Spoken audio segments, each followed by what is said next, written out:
Karena orang akan digarami dengan api. Apa itu? Ya, oke. Nah, Pertanyaannya kalau apa kamu itu? orang apa enggak? Kamu orang apa enggak? Hah? Berarti kamu juga digarami dengan api kalau kamu merasa orang. Dilihat konteksnya Ya, itu nih. maknanya apa gitu loh. Masa kami Itu digarami aja. dengan api? Bukan itu konteksnya. Setiap Sebentar, orang kok. ada yang bisa share dulu nggak supaya yang dimaksud Pak Munir itu jelas? 4, aduh, Markus 9 ayat 49. Itu tuh berbicara tentang pemurnian itu, Pak Munir. Jadi garam Iya, dengan setiap api itu orang. pemurnian. Itu maknanya. Iya, setiap orang kan. Itu loh. Itu makna kiasan. Itu loh. Kok kiasan semua. Makanya ini kan konteksnya kan mengenai garam, garam dan terang dunia. Garam dunia kan itu. Kok Makanya kiasan semua. baca ayat 50, garam memang baik, tetapi jika garam menjadi hambar, Ujung-ujungnya? ini ya dari saya singkat aja. Jadi ayat 49 ini karena setiap orang akan digarami dengan api. Itu melambangkan tentang pemurnian. Jadi setiap orang itu harus dimurnikan. Makanya dikatakan ayat 50 itu, garam memang baik, tetapi jika garam menjadi hambar, dengan apakah kamu menghasilkannya? Baru setelah apa soalnya, hendaklah kamu selalu mempunyai garam dalam dirimu. Bukan garam yang kayak kita makan itu. Jadi kita punya garam. Bukan itu. Dalam dirimu dan selalu hidup berdamai. Nah, makanya ada selalu hidup berdamai dengan seorang dengan yang lain itu. Jadi kalau saya simpel aja. Ini maknanya adalah pemurnian. Udah, silakan teman-teman nambahin. Kalau Munir diterlek, jadi manusia dikasih garam terus dimasukkan api, dimakan sama Munir. Nir, kan ayatnya jelas. Jadi gini. Enggak, itu kan jelas. Setiap orang gitu. Jadi yang merasa orang itu pasti digarami. ya digarami pakai uya gitu. Terus ditaruh. Iyalah. Jadi gini Pak Terus Munir kasih ya. api. Oh iya. Kita baca tafsirannya ya nih. Kita baca tafsirannya ya. Digarami dengan api. Setiap orang akan digarami dengan api dalam satu dari dua cara. Pertama, oleh nyala api siksaan dalam kehidupan ini yang datang kepada mereka yang sungguh-sungguh mengikuti Yesus Kristus. Dalilnya jelas di Lukas 14 ayat 33 sampai 34. Demikian pula tiap-tiap orang di antara kamu yang tidak melepaskan dirinya dari segala miliknya tidak dapat menjadi muridku. Garam memang baik, tetapi jika garam juga menjadi tawar dengan apa yang ia dihasilkan. Yohanes 15 ya. Ini bicara tentang intinya. Cek. Bagaimana kita diskusi apa ini bagus? Tentang penyucian. Tentang garam, Pak. Garam dan tekstil. Terus yang kedua dengan api neraka. Tentang garam sih. Tentang ini aja. Mas Fandi sebentar Mas, saya selesaikan dulu Mas Fandi. Sebentar saya selesaikan dulu Mas. Nanti baru masuk. Jadi yang kedua itu dengan api neraka, orang-orang yang nggak percaya nih juga dibakar dengan api gitu. Tuh di Markus. Jika matamu menyesatkan engkau, cumbilah. Karena lebih baik engkau masuk ke dalam kerajaan Allah dengan bermata satu daripada dengan bermata dua. Nah, ini peringatan gitu. Neraka kan bukan untuk manusia, gimana sih? Untuk manusia yang tersesat oleh iblis. Itu untuk manusia berarti juga. Numpang. Gini Bro Pandi, kalau Anda mendengarkan satu kalimat utuh, jangan dipenggal, begitu caranya. Kalau Bro penggal, ini ya, sama seperti Bro. Kalau saya memahami Bro hanya dari jari Bro, maka pemahaman saya tidak utuh. Tapi saya memahami Bro, mulai dari ujung kaki sampai ujung kepala. Menurut saya itu sih, bentar dulu. Makanya saya bilang, memahami sebuah kalimat itu, jangan suka memenggal. Belajar Alkitab itu tidak seperti Quran Bro. Kalau di Quran ayat 1-2 bisa beda dengan 3-4. Seperti itu. Iya.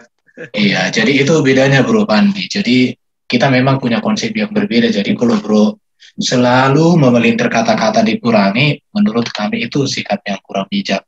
Oke, saya jelaskan ya. Ada juga di sini, ada beberapa penafsiran tentang ayat ini, Markus 9 itu ya. Ini dihubungkan ini dengan Imamat 2 ayat 13 ya. Dalam ayat ini dikatakan bahwa persembahan kepada Allah berupa kurban yang akan dibakar harus diberi garam terlebih dahulu. Garam itu bertujuan untuk memurnikan persembahan itu agar pantas dipersembahkan kepada Allah. Jadi tadi Pak Bagus mengatakan itu dimurnikan ya. Senada dengan hal itu, maka api dalam Markus 9 ini melambangkan juga bisa hukuman dari Tuhan bagi orang yang tidak mau dimurnikan. Di situ ya. Baru dikatakan juga di dalam menerjemahkan itu dikatakan secara harafiah, maksud memang tidak dapat dipastikan. Apa dikatakan artinya bagaimana masih diapakan ya. Jadi dalam bahasa Yunani kata umum ini menyeratkan bahwa ayat ini menerangkan ayat sebelumnya. Setiap orang percaya harus menghilangkan segala sesuatu dalam diri mereka yang menyebabkan dia berdosa. Jadi ini berbicara kemurnian. Karena setiap orang akan digarami dengan api. Jadi berbicara tentang bahwa setiap orang harus menghilangkan segala sesuatu dalam diri mereka yang menyebabkan dia berdosa. Jika tidak, mereka semua akan menderita. Itu pengertiannya, bro. Iya. Tapi larinya juga ke perjanjian lama berarti. Ya memang perjanjian lama dengan Alkitab kita itu kan nggak dipisahkan. Sejak zaman Yesus, sejak zaman para rasul, orang Kristen memiliki kitab suci, mulai dari Kejadian sampai Wahyu, bro. Beda dengan orang Muslim yang hanya berdiri sendiri Quran, walaupun kisahnya mirip sedikit dengan apa yang ada di dalam kitab terdahulu, dengan nama yang berbeda, dengan karakter yang berbeda, tapi ada kemiripan sedikit di situ. Jadi iya, jadi orang Kristen sejak semula itu kitabnya Kejadian sampai Wahyu. Jadi orang Kristen itu keselamatannya itu jalannya sudah pasti. Yang diselamatkan itu pasti ke surga, tidak transit dulu ke neraka, digebukin sama malaikat. Berarti kitab lama itu, perjanjian lama itu harusnya semuanya dipakai gitu, enggak cuma sebagian aja. Sebentar Mas Andi dengerin. Jadi kalau di Islam itu kan disucikannya bukan di dunia kalau nggak salah ya, tapi di neraka nanti disucikan dulu tuh. Mungkin ribuan tahun dong. Ya. Oh, berarti disiksa dulu mereka baru gitu. Oh, ya oke. Iya, sama kan diperhitungkan. Emangnya seneng banget sudah buat dosa terus. Berarti belum tentu masuk surga. Langsung nyertus ke surga. Oh, ke neraka dulu gitu, disiksa dulu gitu ya. Jadi teman-teman Kristen kalau berbuat dosa minta maaf terus dosa apa pertanggungjawaban dosa sebelumnya itu enggak ditebus. Oh, tetap selesai ada ceritanya tetap itu. Gini, dosa perbuatan tetap akan ada penghakiman, tetapi yang kita bicarakan sifat Maha Kasih Allah. Iya, penghakimannya itu apa imbalannya? Allah macam apa yang membiarkan iya, penghakimannya itu apa imbalannya? Coba dihakimi guna apa mau dihakimi kalau sudah tentu semua masuk surga? Namanya dokter apa yang dihakimi? Namanya dokter itu menyelamatkan orang sakit. Iya, apa yang dihakimi kalau semuanya sudah nyata masuk surga. Yaudah, coba. Saya jawab gini ya. Saya jawab. Sabar, saya jawab. Oke, saya jawab pertanyaanmu. Beri saya kesempatan.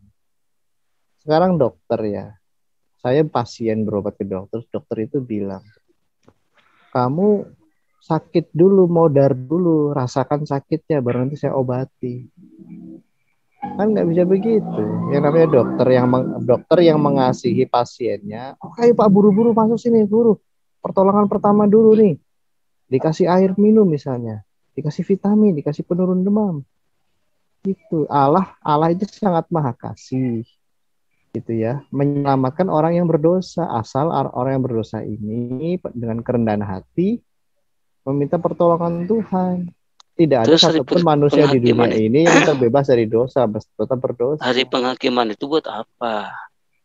Penghakiman yang gini, jadi ada penghakiman untuk orang yang tidak percaya kepada Allah, ada penghakiman untuk orang yang percaya kepada Allah. Yang percaya itu nggak usah dihakim lagi. Benar, kepercayaan di dalam iman Kristen itu bukan cuma percaya kosong, tetapi percaya yang wujudkan di dalam iman dan perbuatan. Nah, nanti meskipun kita berdosa begitu ya, tapi kita tidak tinggal dalam keberdosaan. Kita tetap ada dosa, bahkan jangankan kita, bayi yang baru lahir pun memiliki natur dosa. Bisa melawan, bisa berbuat jahat dan sebagainya gitu ya, punya natur ya, tapi dosa dia yang belum pernah tahu. kita perbuati, Jadi, yang kita perbuati itu kemana itu? Itu imbalannya kemana coba? Nggak ada imbalannya. Natur dosa dan imbalan. Maksudnya hukuman kok imbalan sih? Natur. Iya, hukuman, imbalan hukuman apa? Kalau nggak bukan imbalan hukuman coba. Loh gini, manusia berdosa sekecil apapun itu hukumannya maut, bro. Itu udah pasti mati. Tetapi Allah itu sifat maha adil Allah ya. Kamu dosa sekecil apapun nggak berhak masuk surga. Tetapi karena kasih Allah juga memiliki sifat yang maha kasih, yang menuntut untuk mengampuni dosa sebesar apapun. Dia sudah tebus. Lalu bagaimana menjembatani ini? Nah, ini disebut dengan manusia berdamai dengan Allah. Pendamaian antara Allah dan manusia ini harus dibuktikan dari manusia sendiri. Bagaimana manusia itu bisa hidup tanpa dosa sehingga menerima pengampunan, dan itu dilakukan oleh Yesus Kristus. Jadi Allah yang ngemis-ngemis turun ke bumi minta damai. Di mana ayatnya Allah ngemis-ngemis? Tuh, kan, Yesus ngajar Bani Israel untuk apa? Ayatnya mana? Ditolak itu.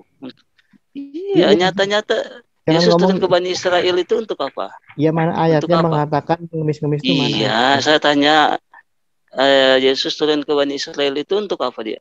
Kok ditanya? Saya tanya dulu, ayatnya mana? Iya, itu ayatnya, cari aja Yesus cari apa mengajar di Bani Israel itu selama Yesus. Dia ngajar itu untuk apa? Ayatnya nggak ada, yang ngemis-ngemis itu nggak ada ayatnya. Oh, jadi nggak ada perjalanan Yesus di Bible itu nggak ada? Enggak, kamu jangan amnesia. Kok ketawa? Jangan tadi kamu ngomong. Amnesia gimana? Itu ayatnya di Bible tuh Yesus. Yang tadi ngomong Yesus ngemis-ngemis siapa? Kamu atau Jibril itu di belakangmu yang ngomong ngemis-ngemis itu? Jibril saya. Oh, Jibril. Oke. Itu Jibril yang nyekek gitu ya. Oh, ya. Ini makanya saya tanya, ayatnya itu Yesus yang ngajar di Bani Israel itu nggak ada di Bible kamu nggak ada. Iya, kamu kan tanya tentang ayat, mana ayatnya? Iya, itu di Bible kamu berhamburan cari. Tidak ada. Enggak ada. Oh, nggak ada. Oh, berarti Yesus nggak ngajar di Bani Israel tuh. Bawa 12 muridnya tuh nggak ngajar. Ngapain dia situ? Ngajar. Itu yang nggak ada, bro. Terus kau katakan ngemis-ngemis gimana? Dia kan minta orang untuk percaya kepada dia. Buktinya dia diapain? Di mana ayatnya?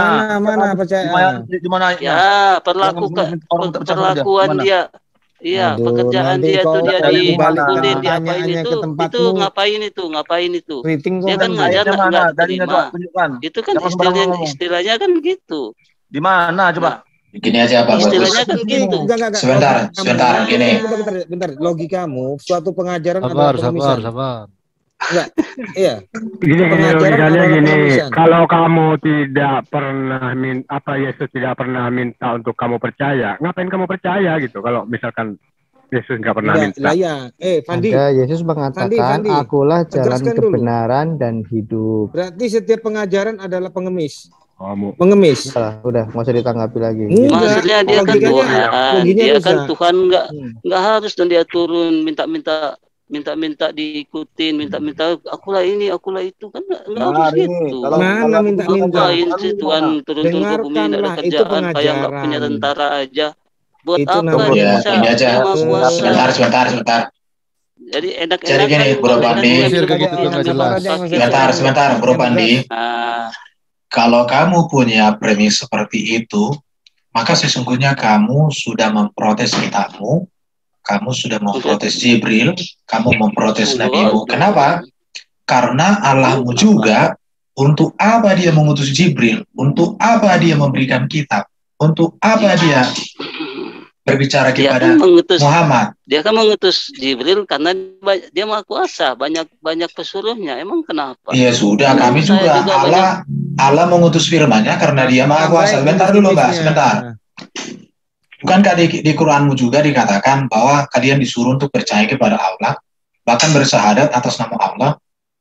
Jadi bro gini, dalam sebuah diskusi, jangan kamu asik menyerang orang, tapi seranganmu itu sebenarnya bentar dulu. Beda premisnya, tapi esensi penyeranganmu itu sama. Jadi gini, makanya saya bilang, apologet Muslim, mari belajar cerdik.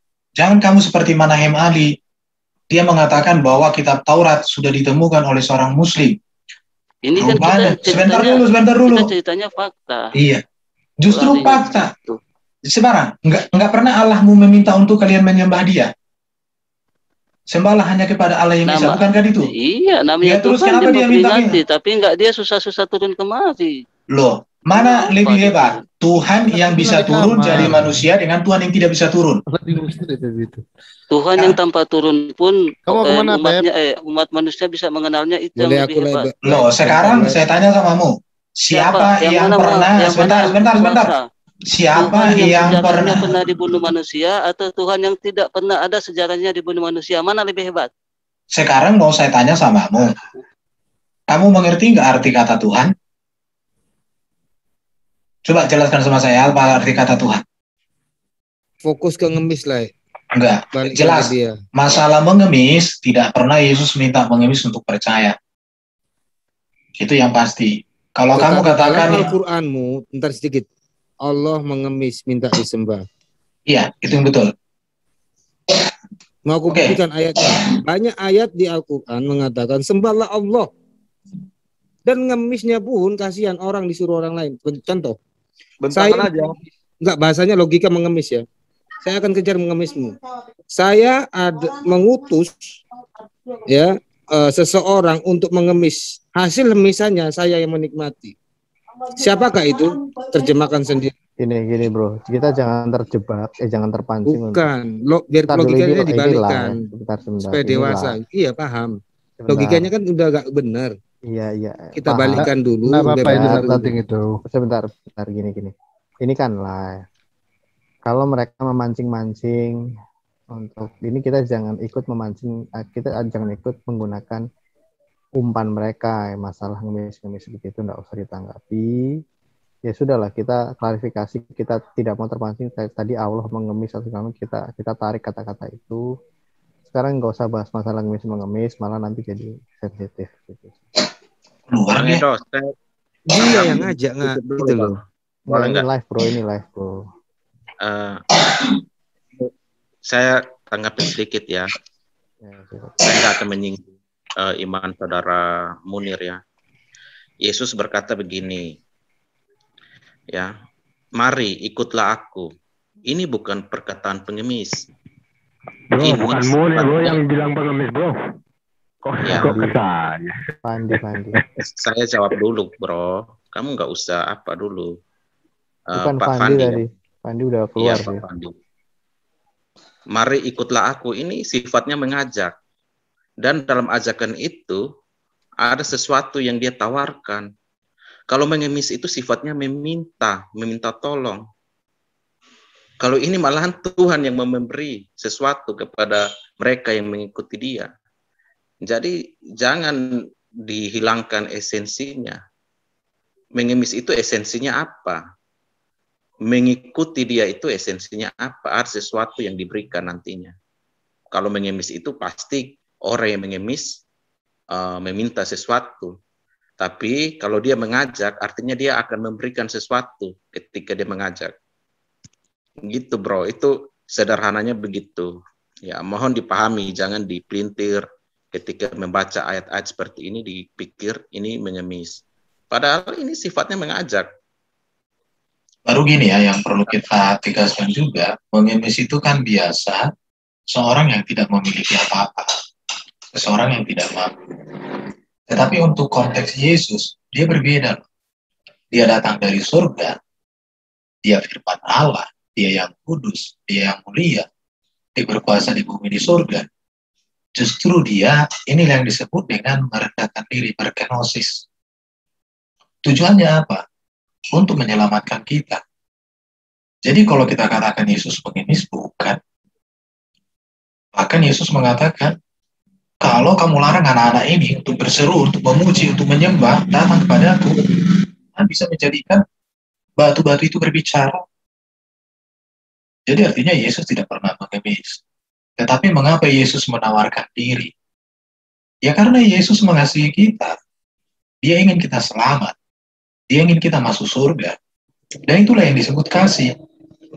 Dan inilah dasar ajaran daripada iman Kristen. Maka dikatakan karena begitu besar kasih Allah akan dunia ini, sehingga ia mengaruniakan anaknya yang tunggal, supaya setiap orang yang percaya kepadanya tidak binasa. Baru dia ini juga tadi kan memelintir kata-kata Tuhan yang mati dibunuh. Tapi dia tidak mengerti arti kata Tuhan. Tapi mungkin ya begitu ya. Mungkin kita bilangin aja.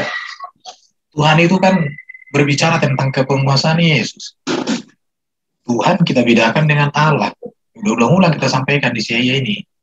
Kata Tuhan itu berasal dari, diterjemahkan dari kata kurios. Tapi kalau orang Inggris sih gampang sih memahami karena kata Lord kan, itu berbicara tentang jabatan kepenguasaan. Ya Yesus juga Tuhan dalam pengertian bahwa dia berkuasa. Apa bukti kekuasaan Yesus?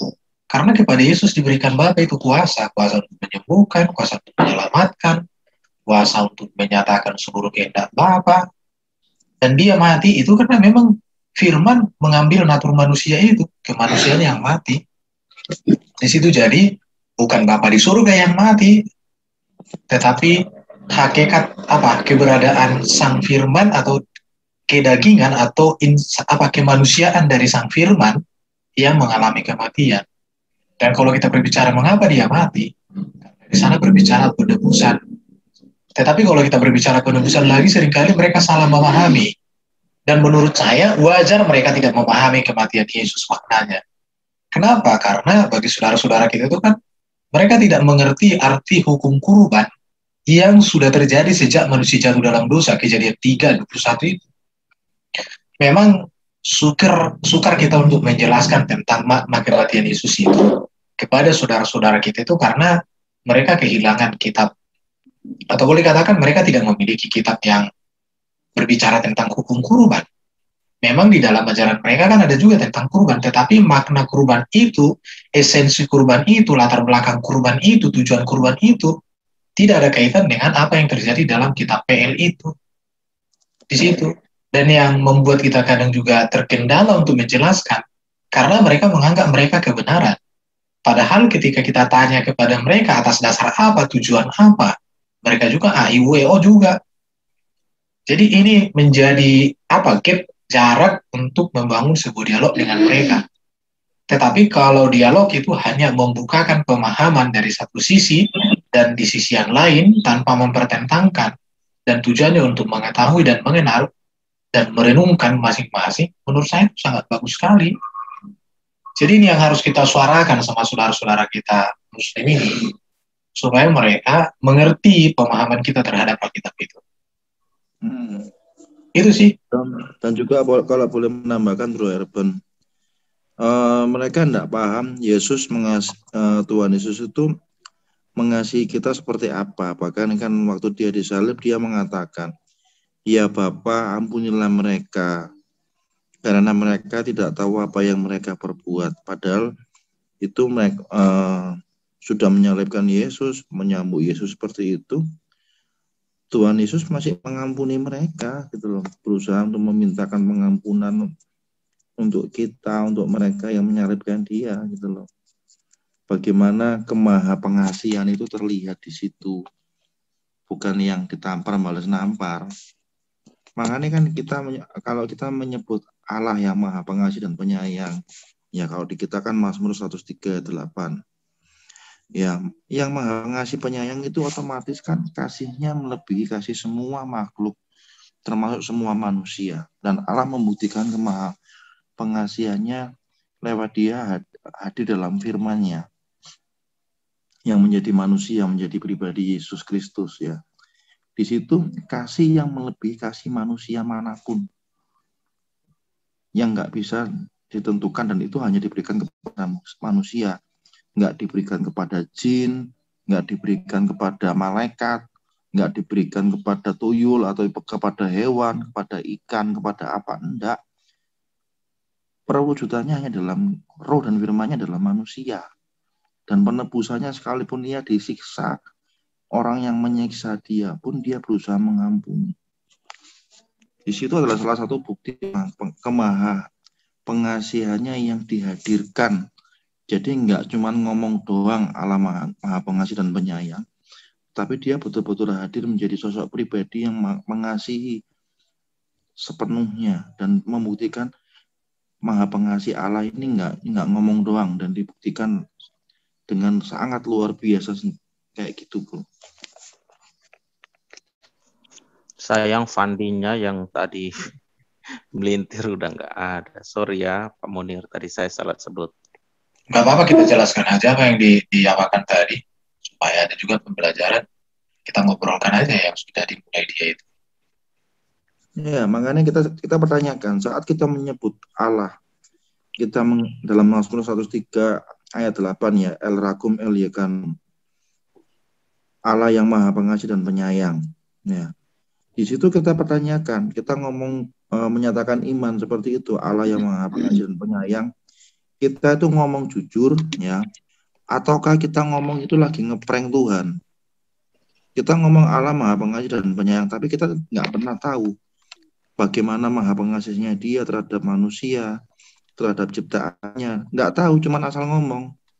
Tuhan melihat loh, apakah kita benar-benar mengasihi Allah dengan segenap jiwa kita, segenap hati kita, dan kita mengetahui kasih Allah yang tidak bisa dibeli dengan apapun, yang tidak bisa dinilai dengan apapun. Kemaha Pengasihannya kita benar-benar tahu. Apakah kita cuma bohongin Tuhan, cuman di mulut, tapi hati sama pikiran belum tentu bisa menerima. Itu Tuhan melihat loh, pasti itu sudah. Dari buahnya kita tahu kalau kita sudah dicintai Tuhan sedemikian rupa, bahkan melebihi seorang bapak, ya, bapak kandung yang rela berkorban untuk anak kandungnya sendiri. Tuhan sudah membuktikan itu lewat firman-Nya gitu loh. Untuk hadir dalam kita benar-benar mengasihi, nggak cuma ngomong tok gitu. Baru ini juga ya. Jadi cara pandang kita terhadap Alkitab ini kan, karena kan Alkitab ini kan sebenarnya Allah menyatakan rencana dan kehendaknya bagi kita. Betul. Jadi orang Kristen memahami Alkitab itu melihat dari cara pandang Allah itu sendiri. Apa sih tujuan Allah kepada kita? Apa yang dimaksud oleh Allah kepada kita? Berbeda dengan saudara kita tadi, dia memahami pola pikir Allah dari pola pikirnya, nggak nyambung. Jadi cara orang Kristen memahami ini yang disebut dengan eksegesi. Jadi maksud Tuhan di dalam Alkitab itu kita bukakan, kita pahami. Bukan maksud kita untuk mengobrak-abrik, atau maksud kita harus disetujui oleh Alkitab. Cara berpikir kekristenan itu bukan eksegesi, tapi eksegesi. Jadi dari Tuhan kepada kita. Makanya kekristenan itu kan bukan upaya Tuhan kepada bukan upaya manusia kepada Tuhan, tetapi bagaimana Allah menyatakan kasih untuk kita manusia. Ya kalau kita mau menjangkau Tuhan nggak bisa. Sejak Adam dan Hawa jatuh dalam dosa, diusir dari Taman Eden, jelas dikatakan ada pedang bernyala-nyala supaya manusia tidak kembali. Jadi Allah yang menghukum manusia, maka Allah yang bisa membatalkan hukuman itu. Dan Allah sudah merancang bagaimana manusia terbebas dari hukuman itu.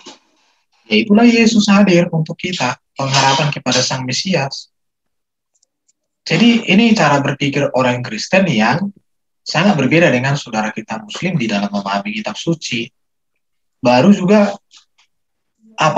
konteks penulisan kitab kita dengan konteks penulisan kitab mereka juga kan berbeda.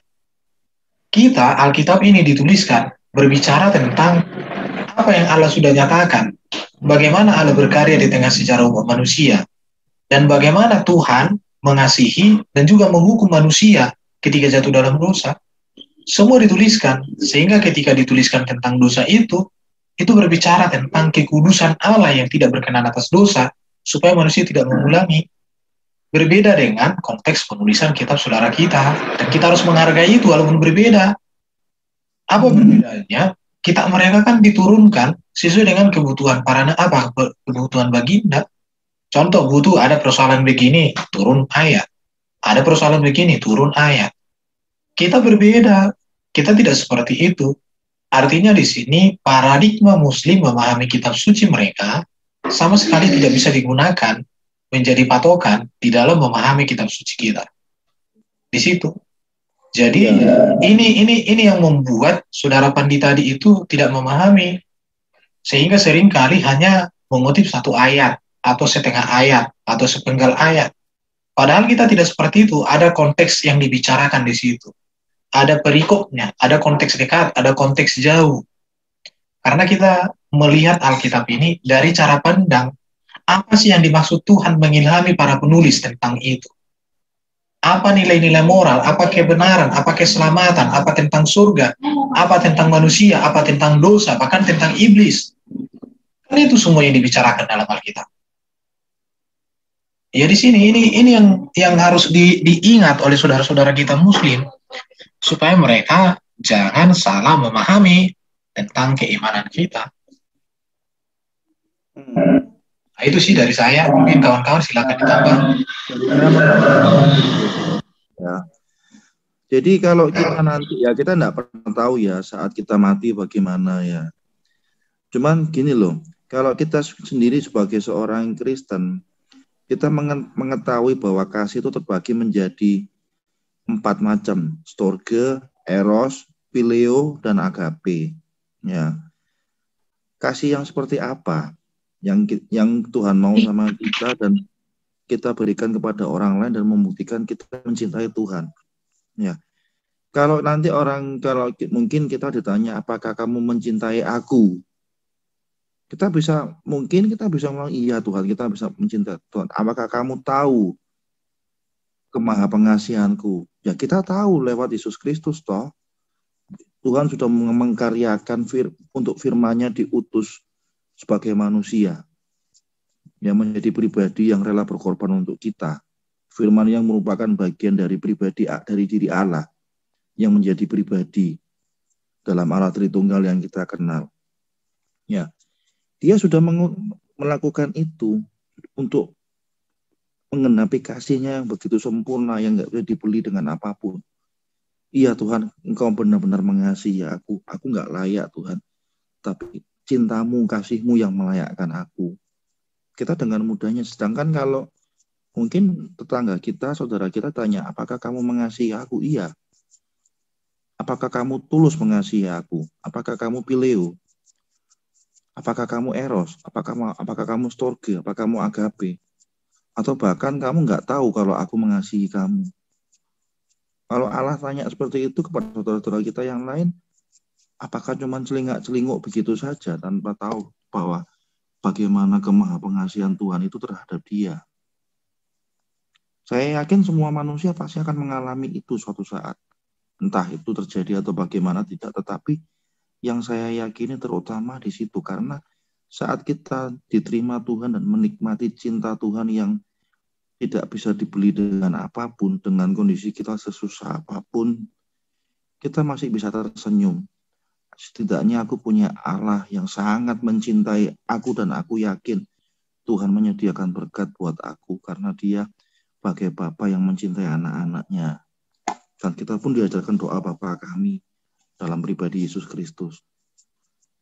Bagaimana hubungan kita dengan Tuhan itu sudah benar-benar bahkan mungkin melebihi, saking mungkin tidak ada bahasa lain yang bisa melebihi kata-kata seorang cinta Bapa terhadap anaknya ya. Kita sudah dilayakkan untuk memanggil Tuhan, memanggil Yang Maha Kuasa Allah Bapa sebagai Bapa. Itu adalah membuktikan kasih yang udah nggak bisa dibeli dengan apapun tuh. Kita bukan lagi jongos atau budak atau mungkin hewan ternak yang harus mematuhi perintah tuannya, yang harus jadi babu atau pembantu atau ya budak lah kata kasari. Kita bukan seperti itu, tapi karena begitu besar kasih Allah, kita dilayakkan untuk menyebut Dia Bapa dan menikmati kasih-Nya dan hidup di dalam kasih-Nya. Dan kita ikut mengasihi orang lain sama seperti Bapak mengasihi kita. Kalau ini Bang, kalau ada nggak ayatnya Yesus sendiri ya mengaku anak Tuhan, anak Allah gitu kan? Ada nggak ayatnya? Sebenarnya cara memahaminya kan sangat mudah Pak Munir. Contoh ketika Yesus dibaptis, kan ada suara dari langit itu suara Bapa itu mengatakan, inilah anakku yang kukasihi, kepadanya lah aku berkenan. Artinya Bapa sendiri mengakui Yesus sebagai anaknya. Terus Yesus juga di dalam membangun komunikasi dengan Allah itu, Dia memanggil Bapa. Bahkan para murid-muridnya juga mengakui, engkau adalah Mesias anak Allah yang hidup, anak Allah yang maha tinggi. Jadi kalau kita kembali kepada hukum, 2-3 orang saksi, maka sebuah perkara itu sah. Jadi Allah sendiri sudah mengakui, Yesus sendiri mengakui, para murid-murid mengakui, itu lebih dari cukup. Di situ. Tetapi yang harus diingat oleh Pak Munir, tidak pernah orang Kristen, tidak pernah Alkitab memahami bahwa Yesus anak Allah dalam makna biologis. Bahwa Allah kawin dengan Maria, lahirlah Yesus, tidak pernah. Tetapi anak Allah itu berbicara bahwa Yesus adalah berasal dari Allah, firman-Nya yang menjadi manusia. Dalam pengertian seperti itu, karena anak Allah itu kan sebutan. Bahkan dikatakan engkau akan disebut anak Allah yang maha tinggi. Bahkan Yohanes Pembaptis mengatakan bahwa lihat anak domba Allah yang akan menghapuskan dosa manusia. Bahkan dikatakan dia, Yesus adalah anak Allah. Yohanes Pembaptis itu. Tidak seorang pun pernah melihat Allah, tetapi anak tunggal Allah yang ada di pangkuan Bapa, yang adalah orang atau firman yang menjadi manusia itu, dia yang menyatakannya.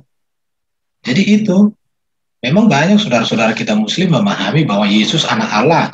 Kapan Allah kawin dengan Maria? Ya saya kasih contoh lah, saya anak Medan. Bapak saya nggak pernah memeluk Medan, lahirlah saya dari kota Medan, enggak. Tapi itu menunjukkan identitas asal-usul. Itu identitas sebutan. Maka akan disebut anak Allah yang maha tinggi. Itu Pak Munir. Gimana Pak Munir? Tapi kalau Yesus sendiri memang nggak ada ya mungkin. Yesus sudah mengatakan. Yesus sudah mengatakan Allah itu sebagai Bapaknya.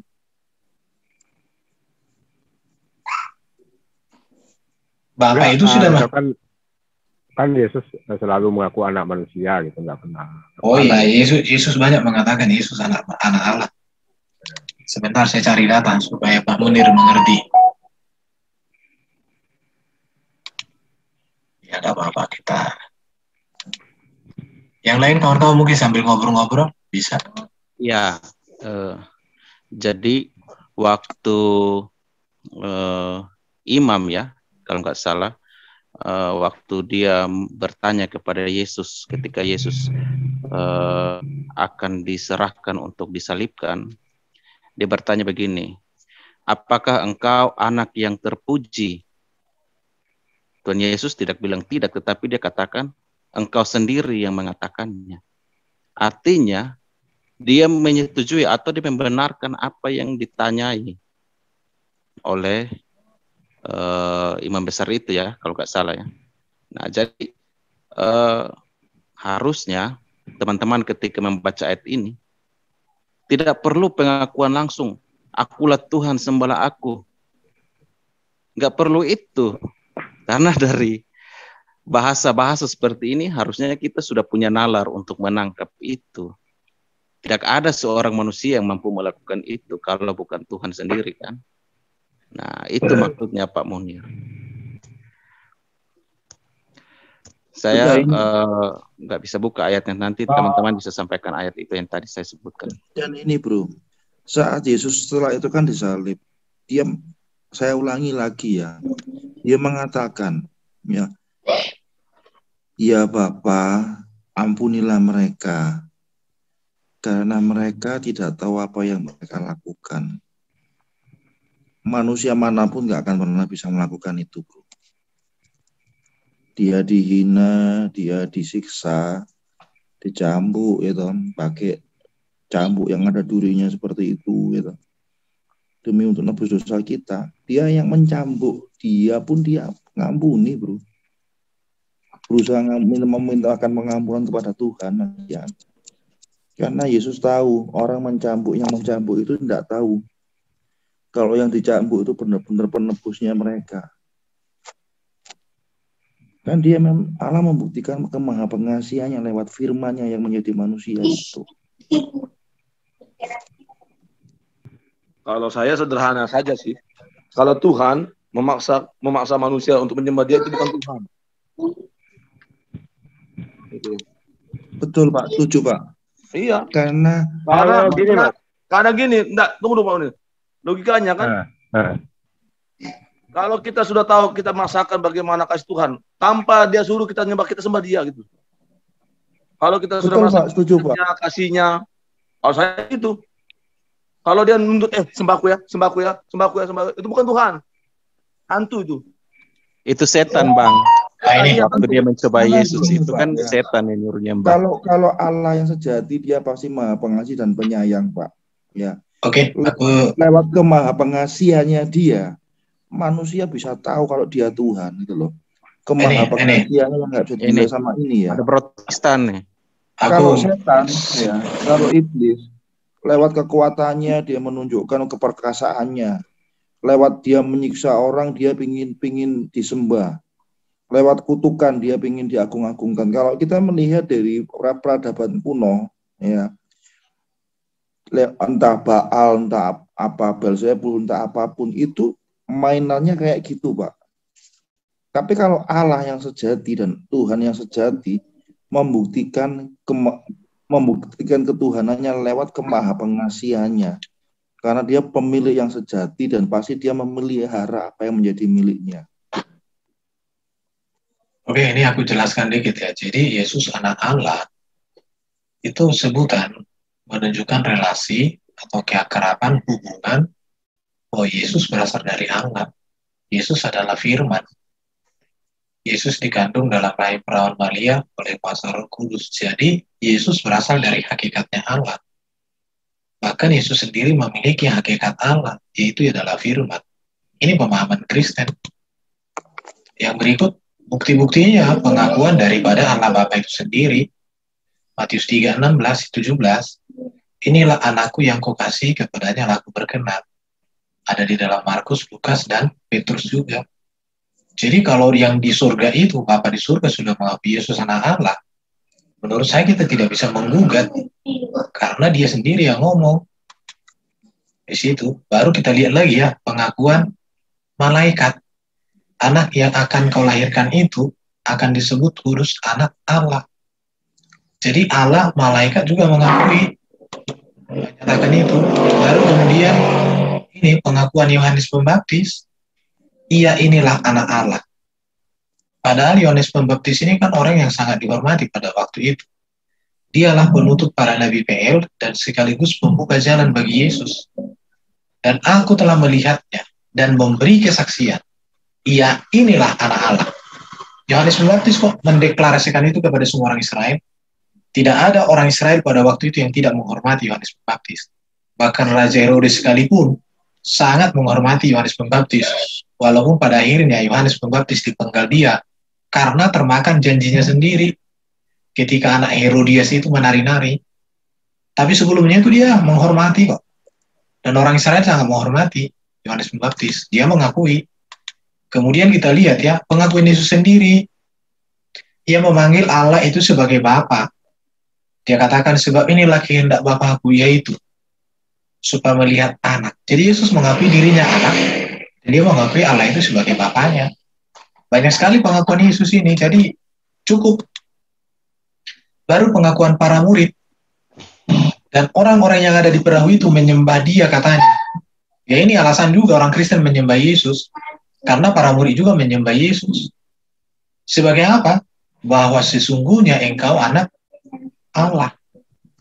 Anak Allah di sini tidak artinya biologis ya, tetapi berbicara otoritas, berbicara hubungan kedekatan, bahwa dia firman. Kita lihat lagi nih, pengakuan Petrus dan para murid lainnya. Maka jawab Simon Petrus, engkau adalah Mesias, anak Allah yang hidup. Ini dikatakan oleh apa ini? Kalau nggak salah ini di Kaisarea. Di Kaisarea itu merupakan salah satu tempat di mana Herodes mendeklarasikan dirinya sebagai Tuhan. Tetapi justru di tempat itulah Petrus mengatakan bahwa Yesus adalah Mesias. Luar biasa. Pengakuan Nathanael, jadi banyak sekali menurut saya lebih dari cukup ya. Pengakuan Marta mengatakan bahwa Yesus anak Allah. Baru pengakuan bahwa Yesus anak Allah ini. Kepala pasukan yang menyalibkan Yesus mengatakan, sungguh, ya ini adalah anak Allah. Kalau dipelajari dalam sejarah gereja, dia inilah yang menyaksikan itu. Dia kemudian menjadi bertobat. menerima Yesus sebagai juru selamat, Mesias, kuriosnya dalam hidupnya. Dan dia mengatakan sungguh, ia ini adalah anak Allah. Kenapa? Karena kematian Yesus itu terjadi keajaiban, termasuk gempa bumi, gelap gulita, bahkan banyak hal lagi yang terjadi. Jadi alasan orang Kristen, bahkan ini setan juga mengakui Yesus anak Allah. Apa urusanmu dengan kami, hai anak Allah? Jadi kalau ada orang tidak mengakui Yesus anak Allah, berarti itu lebih jahat dari setan. Itu aja. Karena setan sendiri udah mengakui kok. Tetapi masalahnya dia tidak tunduk. Ini, adakah engkau kemarin untuk menyiksa kami sebelum waktunya? Setan tahu kok bahwa Yesus akan menyiksa mereka. Tapi belum waktunya katanya. Betul, belum waktunya. Nanti Yesus datang kali kedua. Matilah setan. Jadi makanya aku bilang, kalau ada orang tidak mengakui Yesus sebagai anak Allah, kalau setan sendiri sudah mengakui Yesus sebagai anak Allah, tapi dia ketakutan, gemetar, berarti dia tuh yang mengakui Yesus sebagai anak Allah itu dedengkotnya daripada setan. Nah begitu. Mantul. Jadi kesimpulannya, Yesus anak Allah tidak pernah bermakna bahwa Allah beranak ya. Allah kawin dengan Maria, lahirlah Yesus, enggak ada itu. Ini ajaran apa yang boleh dikatakan Allah kawin? Enggak pernah. Yesus disebut sebagai anak Allah menunjukkan kepada relasi Yesus dengan Allah, menunjukkan asal-usul Yesus. Bahwa Yesus adalah firman yang diutus menjadi manusia, dikandung dalam rahim perawan oleh kuasa Roh Kudus. Yesus berasal dari hakikat Allah, berasal dari surga. Ia tidak diciptakan, tetapi firman yang kekal, ada dan terus-menerus ada dalam dirinya, diutus ke dunia sebagai manusia yang mulia dan sempurna. Yesus memiliki hakikat, yaitu ia adalah firman-Nya. Yesus berkuasa atas kerajaan Allah, sebab Allah telah memberikan kepada Yesus sebagai anak tunggal Allah itu sendiri. Jadi ini yang harus dipahami oleh saudara-saudara kita supaya jangan salah memahami ya tentang Yesus anak Allah itu. Nah itu. Jadi setan pun mengakui Yesus anak Allah. Kalau ada orang nggak mengakui Yesus anak Allah, dedengkoknya setan itu. Oke. Itu aja dulu dari saya. Pak Munir. Bukan nggak mau mengaku, bukan nggak mau mengakui sih. Cuman kan gini, tadi kan memang jelas yang mengaku Yesus anak Allah itu tuh ya, adalah setan gitu kan. Bukan hanya setan, semua mengaku bahwa Yesus itu mengaku anak Allah gitu kan. Aku ikut Yesus, apa ikut setan gitu kan? Itu yang ku khawatirkan gitu. Ya, kau ikut Yesus lah, jangan ikut setan lah. Tapi kan Yesus nggak pernah mengaku gitu, maksudnya, Bang gitu Bang. Jadi Yesus mengakui. Yesus ada sih. Contoh ya, Pak Munir punya anak. Pak Munir itu sudah mengakui itu anaknya Pak Munir. Kemudian anaknya Pak Munir dekat dengan Pak Munir dan memanggil Pak Munir sebagai bapaknya.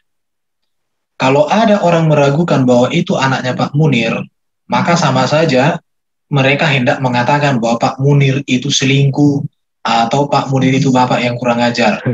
Dan Pak Munir pasti ambil celurit. Tak bacok kok ya.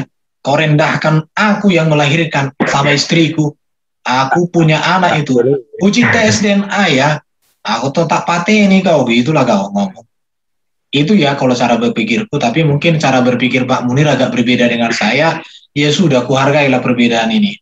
Mungkin pemikiran saya ini bagaimana lah begitu ya.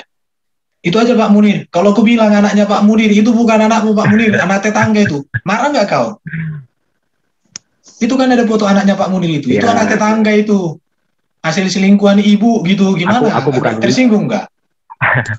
Iya. Ya kan aku bukan gitu. Aku ya, itu analisa kata-kata saja. Gini, jadi Pak Munir. Kamu ikut apa? Kamu nyebut aku anak Allah itu ikut siapa kata Yesus misalkan?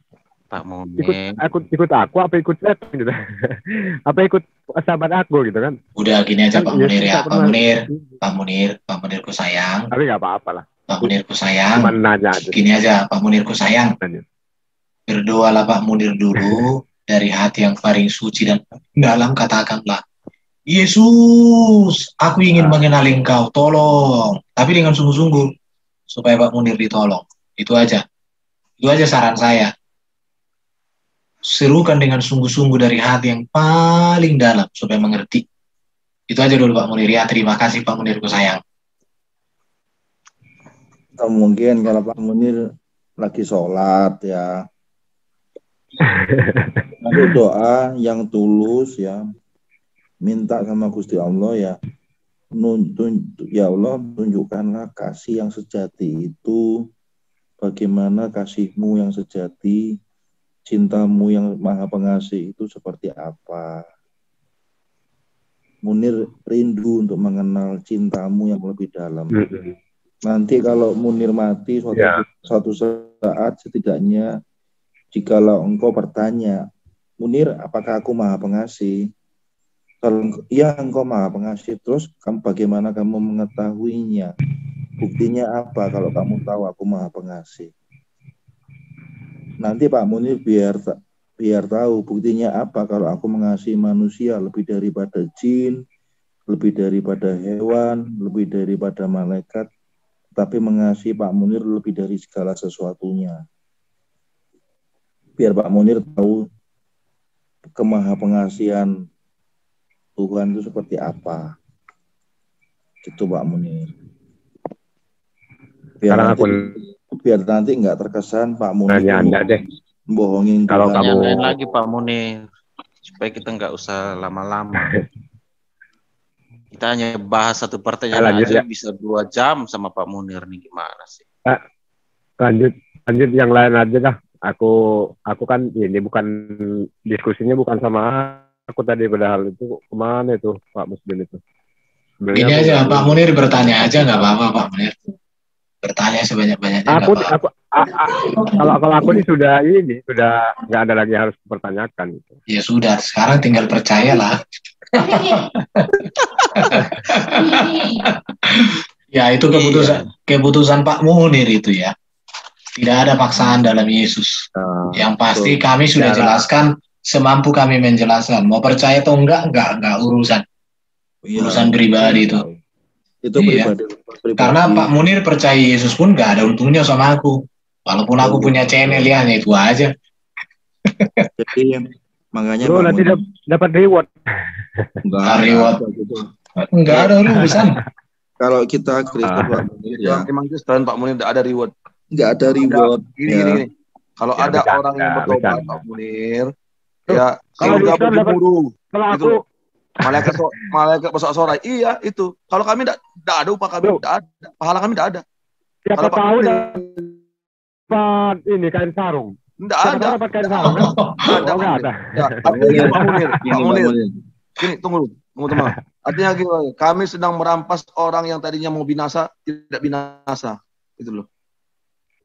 Itu kalau Yesus katakan yang harusnya dia mati binasa tidak binasa gitu. Jadi intinya juga gini Pak Munir, namanya Tuhan itu ya dengan kemahapengasihannya dia itu kan soal firman atau Yesus Kristus ya, bagi orang iman Kristen ya itu kan hadiah ya, pengampunan dosa, hadiah yang sangat istimewa. Nah namanya hadiah itu kan bebas. Tidak, kamu mau terima enggak apa-apa, kamu enggak terima enggak apa-apa. Istilahnya kan kayak gitu. Jadi kalau Pak Munir memperoleh keselamatan itu Pak Munir ambil ya puji Tuhan. Kalau Pak Munir enggak ambil ya enggak apa-apa, itu hanya Pak Munir. Kasih Tuhan itu tidak memaksa. Kemahapengasihannya itu tidak memaksa. Kayak gitu Pak Munir, dia mengampuni setiap orang. Aku gini Mas, aku tuh bukannya gini Mas ya. Aku tuh gini Mas, aku tuh takutnya kan Yesus ini kan hakim yang adil gitu kan nanti kan. Aku takutnya ditanya oleh Yesus, atas perintah siapa kamu menuhankan aku gitu kan. Atas perintah kamu, di mana ayatnya kata Yesus? Nggak tahu, kata Lukas misalkan. Kamu ikut Lukas apa ikut aku? Gitu. Pak. Tuhan itu maha tahu Pak. Tuhan itu segalanya. Bukan cuma Lukas Munir. Jadi kalau Pak Munir baca lagi ya di Mazmur sama Yesaya itu dalam bahasa Arab ya, Alkitab yang tak punya dalam bahasa Arab itu istilahnya Yahya ya. Itu sudah diriwayatkan semua, dinubuatkan bahwa dia akan hadir ya. Sama di perjanjian sama Daud itu juga hadir. Ini tak tunjukin ya. Mazmur 103 Allah yang Maha Pengasih dan Penyayang. Sebentar tak bukain Pak Munir. Ya, bagaimana dia membuktikan kemaha pengasihannya dia.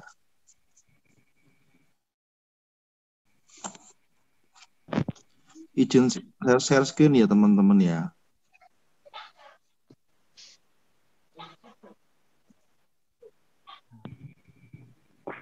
Jadi dasarnya ada dari Daud diriwayatkan, dari Yahya diriwayatkan. Nah ini Tuhan yang Maha Pengasih dan Penyayang, panjang setia, panjang sabar dan berlimpah setia.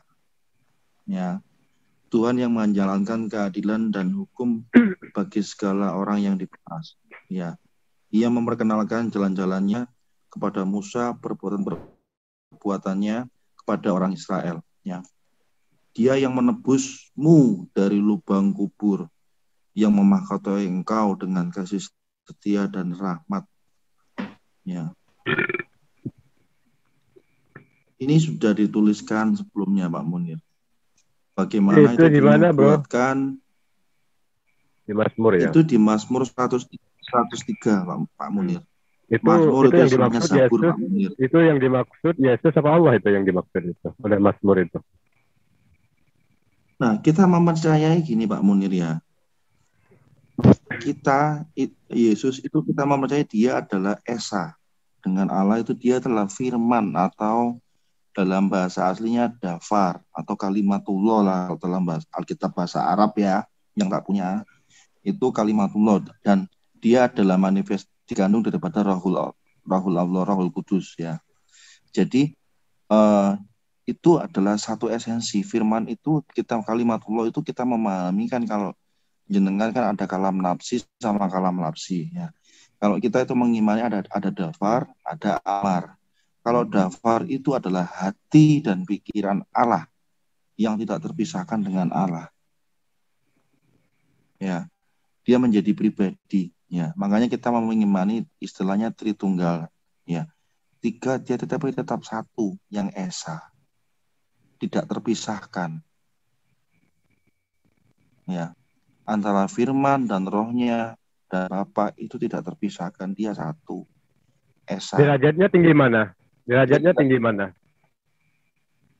Yang namanya dia satu itu. Yang namanya satu yang tidak terpisahkan ya setara atau Pak Munir. Setara. Oh nanti Anda dimarahin sama Pak Edo nanti. Enggak lah, dia setara. Kenapa? Ya. Jangan sebut namaku dengan sembarangan. Jadi di Mazmur 103 ini adalah ya ini tadi sorry aku ini kepencet. Lo kata Pak Edo nggak salah lo bro. Ini Pak Munir. Coba dilihat Pak Munir. Yesus sama Mazmur Tuhan, 103. Sama Pak Munir, dilihat dulu Pak Munir ya. Mazmur 103 ayat 13. Seperti Bapa sayang kepada anak-anaknya, demikian Tuhan sayang kepada orang-orang yang takut akan Dia. Sejauh timur dari barat, demikian dijauhkannya daripada kita pelanggaran kita. Ini adalah salah satu nubuat yang diriwayatkan kepada Daud, Pak Munir. Dijanjikan kepada Daud bahwa firman Tuhan akan mengutus firman-Nya menjadi pribadi yang hadir sebagai manusia ilahi, sebagai perwujudan kasih Allah, bagian dari diri Allah, menjadi pribadi yang rela hadir untuk kita. Bapa mengutus anaknya untuk menjadi pribadi. Buat apa? Buat kita, buat saya, buat Pak Munir, buat semua orang. Tinggal hadiah itu kamu mau terima apa enggak, terserah. Bebas Pak Munir. Enggak, ini kan gini, kata Mas Edo kan beda dengan pernyataan Anda gitu. Jadi saya perlu konfirmasi dulu nih ke Pak Edo. Gimana Pak Edo? Apa yang beda? Coba jelas. Yesus itu setara nggak dengan Bapak itu? Yesus yang mana nih? Yesus Isa atau Yesus Kristus? Yesus lah. Kita kan bahas Yesus. Ini Pak Munir. Kemanusiaannya ya tidak setara, kemanusiaannya itu diciptakan. Betul. Yang setara itu firman, hakikat kan Yesus Kristus ada. Gereja itu kan pada posisi mengajarkan Yesus Kristus adalah satu pribadi. Di dalam pribadi itu ada dua kodrat atau natur atau tabiat ya, garis miringnya. Nah, kodrat kemanusiaannya jelas tidak setara dengan kodrat keilahiannya, karena manusia itu kan berawal. Kodrat keilahiannya tidak berawal, kekal. Betul, setuju. Kodrat kemanusiaannya, hakikat kemanusiaannya tidak sehakikat dengan Allah Bapa. Kodrat Bapa bukan hanya setara, tetapi di dalam satu hakikat yang sama. Betul. Itu ajaran gereja sejak ribuan tahun yang lalu. Dan itu sifatnya oikumenis, disepakati oleh seluruh pemangku kepentingan gereja saat itu. Terlepas ada yang tidak setuju, itu beda, tapi sudah diputuskan seperti itu. Kembali lagi ke dua natur. Tidak ada perbedaan saya dengan Edu. Saya 100% sama dengan Edu. Berarti kembali lagi ke itu, ke natur itu ya. Allah Yesus memiliki dua natur gitu. Iya, dua nature memang. Mesias itu kan harus manusia, bukan semut, bukan kucing. Harus manusia, karena penyelamatannya adalah penyelamatan manusia. Justru itu Pak Munir, kemaha pengasihan. Jalan ke selatan. Yang tugas Mesias itu memperbaiki relasi antara manusia kepada Allah, kemudian memulihkan atau memperbaiki kodrat yang sudah dirusak oleh dosa.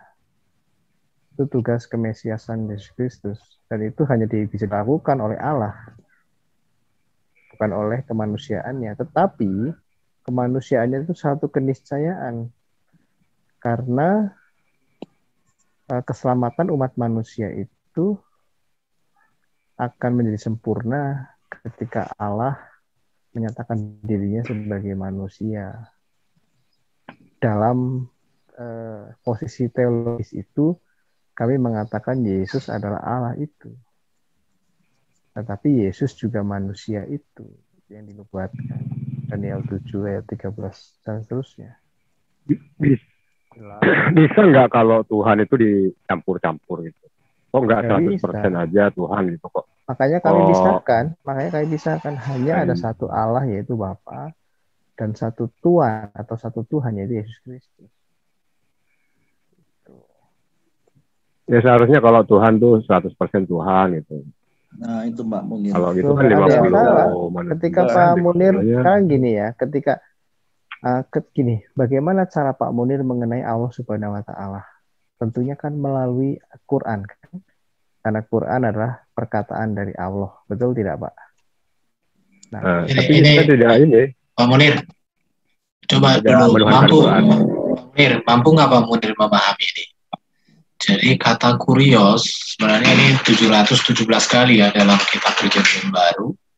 Kata kurios ini sebenarnya banyak digunakan baik kepada Allah, kepada Yesus, baik juga bahkan kepada orang-orang terhormat, digunakan juga kata kurios. Dan di dalam Alkitab Allah atau Bapa itu juga dipanggil Tuhan. Yesus itu juga dipanggil Tuhan. Tetapi Tuhan di sini kan kata yang netral, artinya kan penguasa atau Tuhan. Perhatikan di sini Pak Munir, Allah itu Tuhan di sini kan artinya kurios bisa diartikan penguasa, pemilik, bisa juga Tuhan. Jadi Allah penguasa semesta, Dia memiliki kuasa yang kekal dan sumber kuasa di bumi dan di surga. Ini dia. Sedangkan Yesus itu, Dia juga penguasa di bumi, di surga, di mana kekuasaan Yesus itu berasal dari Bapa atau diberikan oleh Bapa. Ini bedanya. Jadi masalahnya Pak Munir tidak mengerti arti kata Tuhan. Kembali saya katakan, memang konsep Muslim tentang kata Tuhan dengan konsep Kristen tentang kata Tuhan sangat berbeda sekali. Itu. Jadi kalau Pak Munir ingin memahami tentang ketuhanan Yesus dan ketuhanan Allah itu dalam konsep kami, maka Pak Munir harus mampu memahami bagaimana pemahaman kami itu dulu. Tapi kalau Pak Munir tetap berdiri pada premis sebagai seorang Muslim dalam memahami ketuhanan Yesus, maka Pak Munir tidak akan bisa. Dan saya tunjukkan sama Pak Munir ini ya. Jadi ini Pak Munir tentang ketuhanan Yesus ya. Ini sebenarnya penggunaan kata kurios saya tidak jelaskan. Bisa dilihat di channel saya, bisa ini. Nah, ini semua ada. Tapi ini bukti-bukti bahwa Yesus adalah Tuhan. Malaikat menyebutkan bahwa Yesus adalah Tuhan. Hari ini telah lahir bagimu juru selamat, yaitu Kristus Tuhan di kota Daud. Tuhan di sini menunjuk kepada Kristus. Berbicara tentang kepenguasaan, pemilik, ketuhanan, keotoritasan. Baru kita lihat lagi ya. Kalau mau melihat, Elisabeth memanggil anak dalam rahim Maria sebagai Tuhan, yaitu Yesus. Siapakah aku ini sampai ibu Tuhanku datang mengunjungi aku? Kata Maria, kata Elisabeth kepada Maria. Padahal waktu itu Yesus masih di dalam kandungan Maria. Tapi ketuhanan di sini menunjukkan kepada kepenguasaan Yesus. Yesus mengakui dirinya adalah Tuhan karena anak manusia adalah Tuhan atas hari Sabat. Yesus mengatakan itu. Siapa anak manusia? Dirinya sendiri. Tuhan artinya penguasa, pemilik. Tunduk hari Sabat itu atas dirinya. Baru Yohanes 13:13, akulah guru dan Tuhan. Jadi kalau Pak Munir mengatakan di mana Yesus mengaku Tuhan, ada malaikat mengakui, Elisabeth orang yang sangat terhormat dan mulia ini mengakui, murid-murid memanggil Yesus sebagai Tuhan. Banyak ayat-ayatnya ya. Tuhan, izinkanlah aku pergi dahulu menguburkan ayahku. Tuhan, tolong kita binasa. Jadi murid-murid juga memanggil Yesus sebagai Tuhan. Baru orang buta kemudian disembuhkan memanggil Yesus sebagai Tuhan. Mereka menjawab, iya Tuhan, kami percaya. Di situ. Jadi banyak pengakuan-pengakuan tentang ketuhanan Yesus. Perempuan Kanaan memanggil Yesus sebagai Tuhan. Tapi Tuhan di sini pengertiannya kepenguasaan atau ketuhanan. Kasihanilah aku ya Tuhan anak Daud, karena anakku perempuan kerasukan setan dan sangat menderita. Sembuh. Itu Pak Munir, supaya Pak Munir mengerti ini. Orang tua anak yang sakit ayan memanggil Yesus sebagai Tuhan. Ini kan kepenguasaan artinya. Tuhan, kasihanilah anakku sakit ayan dan sangat menderita. Ia sering jatuh ke dalam api. Dipanggil Tuhan Pak Munir. Jadi kalau kami memanggil Yesus Tuhan, memang di Alkitab banyak orang memanggil Yesus Tuhan. Dan Yesus menerima panggilan itu. Dan Yesus mengakui itu. Tetapi ketuhanan Yesus dengan ketuhanan Bapa itu ada perbedaan konteks arti di sana. Karena kata Tuhan itu kan berubah makna tergantung konteks. Di situ, Sakeus memanggil Yesus sebagai Tuhan. Tuhan, setengah dari milikku akan kuberikan kepada orang miskin. Dan sekiranya ada diperas dan lesmu kukembalikan 4 kali lipat. Ini saya tunjukkan lagi, perempuan Samaria memanggil Yesus sebagai Tuhan. Orang Yahudi, non-Yahudi memanggil Yesus sebagai Tuhan di sini ya. Tuhan, engkau tidak punya timba. Dikatakan Tuhan di sini. Tapi dari kata kurios, penguasa, Tuhan, bisa. Tidak masalah. Pegawai istana memanggil Yesus sebagai Tuhan. Tidak masalah, bro. Ya Tuhan, datanglah sebelum anakku mati. Jadi semua orang yang melihat perbuatan Yesus, mendengarkan pengajaran, serta menyaksikan teladan hidup Yesus, memanggilnya sebagai Tuhan. Kisah 1:6, maka bertanyalah mereka berkumpul di situ kepada Yesus, Tuhan, maukah engkau pada masa ini memulihkan kerajaan bagi Israel? Waktu itu sudah banyak, bukan hanya 12 murid, tetapi 120 orang waktu itu, pendiri gereja mula-mula, para rasul, mengatakan, Tuhan, mereka sama-sama mengatakan, maukah engkau pada hari ini? Jadi, ketuhanan Yesus berbicara tentang kepenguasaan. Jadi, Yesus menjadi Tuhan itu bukan keputusan manusia, Pak Munir ya. Karena Yesus sendiri mengatakan, kepadaku telah diberikan segala kuasa di surga dan di bumi. Dengan demikian, karena Allah yang memberikan segala kuasa di surga di bumi, kepada Yesus yang telah bangkit itu, maka Allah pula yang mengangkat Yesus menjadi penguasa mutlak Tuhan atas surga dan bumi. Atas dasar inilah, maka Petrus dan para rasul berkata, jadi seluruh kaum Israel harus tahu dengan pasti bahwa Allah telah membuat Yesus yang kamu telah salibkan itu menjadi Tuhan, penguasa, pemilik, Tuhan atas segala Tuhan di bumi dan di surga. Sebab jika kamu mengaku dengan mulutmu bahwa Yesus adalah Tuhan dan percaya dalam hatimu bahwa Allah telah membangkitkan dia dari antara orang mati, maka kamu akan diselamatkan. Jadi percaya Yesus adalah Tuhan Kurios, penguasa, pemilik Tuhan, segala Tuhan atas hidup kita, kita selamat. Ya, karena dengan hati orang percaya dan dibenarkan, dan dengan mulut orang mengaku diselamatkan. Baru Filipi pasal 2 ayat 9-11. Allah sangat meninggikan Yesus dan mengaruniakan kepada Yesus nama di atas segala nama, supaya dalam nama Yesus bertekuk lutut segala yang ada di langit dan yang ada di atas bumi. Artinya kepenguasaan Yesus itu adalah kepenguasaan yang berasal dari Allah, diberikan Allah. Maka Yesus Kristus adalah Tuhan bagi kemuliaan Allah Bapa. Ini harus dipahami. Makanya ini saya sampaikan, Yesus menjadi Tuhan bukan keputusan manusia. Irene Handono mengatakan konsili 325 itu kollo-kollo itu, gak ngerti sejarah itu. Yesus adalah Tuhan dari semua orang. Ini, kamu menyebut aku guru dan Tuhan. Betul. Allah telah membuat Yesus menjadi Tuhan semua. Dan ini di abad pertama, Pak Munir. Bukan seperti Irene Handono dibilang 325. Itu kollo-kollo itu nggak ngerti Alkitab dia. Makanya dia itu apa itu? Biarawati yang dipecat. Tapi banyak orang menerima. Ya nggak apa-apa lah. Sesama orang yang tidak cerdas harus saling menjunjung yang tidak cerdas. Nah, gitulah itu. Namun bagi kita hanya ada satu Allah saja, itu Bapa, dan satu Tuhan saja, itu Yesus Kristus. Jadi Yesus Tuhan. Di dalam ajaran para murid, ajaran para rasul, semuanya jelas sekali. Allah yang membangkitkan Tuhan di situ.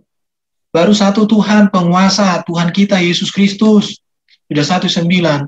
Ia yang telah membangkitkan Tuhan Yesus akan membangkitkan kami juga bersama-sama dengan Yesus. Jadi di sini ayat ini menjelaskan Yesus adalah Tuhan. Namun ia Tuhan karena Allah yang membuat Yesus menjadi Tuhan. Dan Allah yang telah membangkitkan dia karena Allah yang satu itu adalah Bapa. Namun Tuhan yang satu itu adalah Yesus Kristus. Alkitab menggunakan istilah Allah yang dikenakan kepada Bapa yang Maha Esa, satu-satunya Allah yang benar, itu, sedangkan istilah Tuhan untuk Yesus Kristus diangkat Allah dan dibangkitkan Allah itu. Jadi sebutan Tuhan untuk Yesus tidak langsung menunjukkan bahwa Yesus itu Bapa. Tidak pula Tuhan di sini berarti Allah, apalagi ilahi. Bukan itu artinya, tapi kepenguasaan.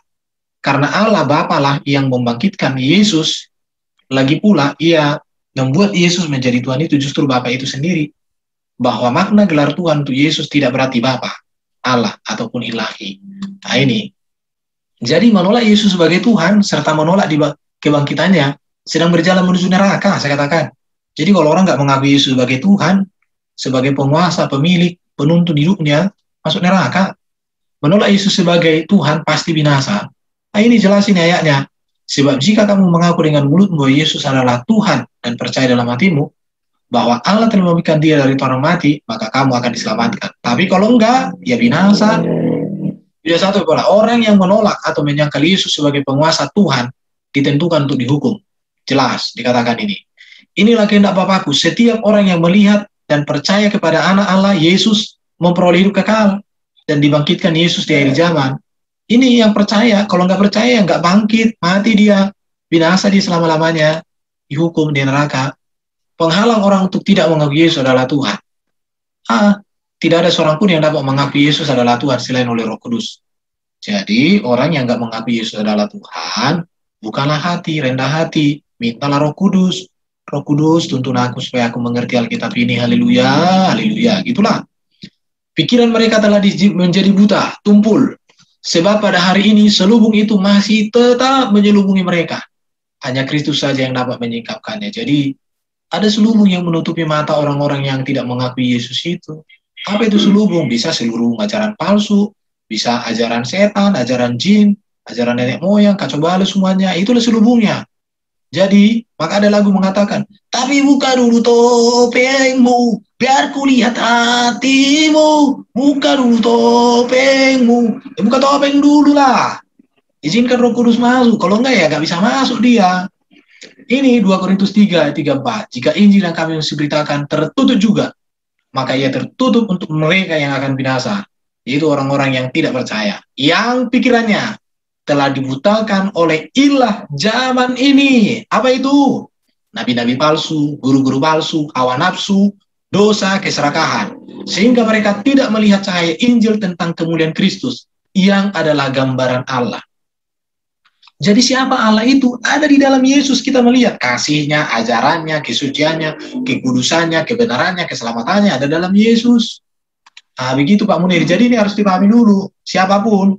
Jadi kata kurios, Tuhan, penguasa, pemilik. Oke lah. Allah itu Tuhan, betul. Tetapi artinya Allah penguasa semesta, ia pemilik kuasa yang kekal. Dan ia menjadi sumber kuasa di bumi di surga. Yesus penguasa di bumi di surga, tetapi kepenguasaan Yesus adalah berasal dan diberikan oleh Bapa. Maka Yesus kan mengatakan, aku melakukan apa yang Bapa perintahkan. Aku melakukan kehendak Bapakku, kuasaku dari Bapakku. Maka siapa yang menolak kuasa Yesus, berarti dia menolak Bapa yang memberikan kuasa itu. Kebinasaanlah baginya. Tapi siapa yang menerima Yesus, percaya kepada Yesus, berarti dia mengakui bahwa Bapa yang memberikan otoritas. Maka saya katakan keselamatan final dalam Yesus. Orang yang tidak menerima Yesus dalam iman Kristen, saya katakan binasa, masuk neraka. Maka sekarang saya serukan, terimalah Yesus sebagai Tuhan dan Juru Selamat, tidak masalah. Tapi kalau kata menerima juga nggak aku paksa, buat apa dipaksa? Kau yang rugi, kau yang untung. Keputusan di tanganmu. Kan begitu.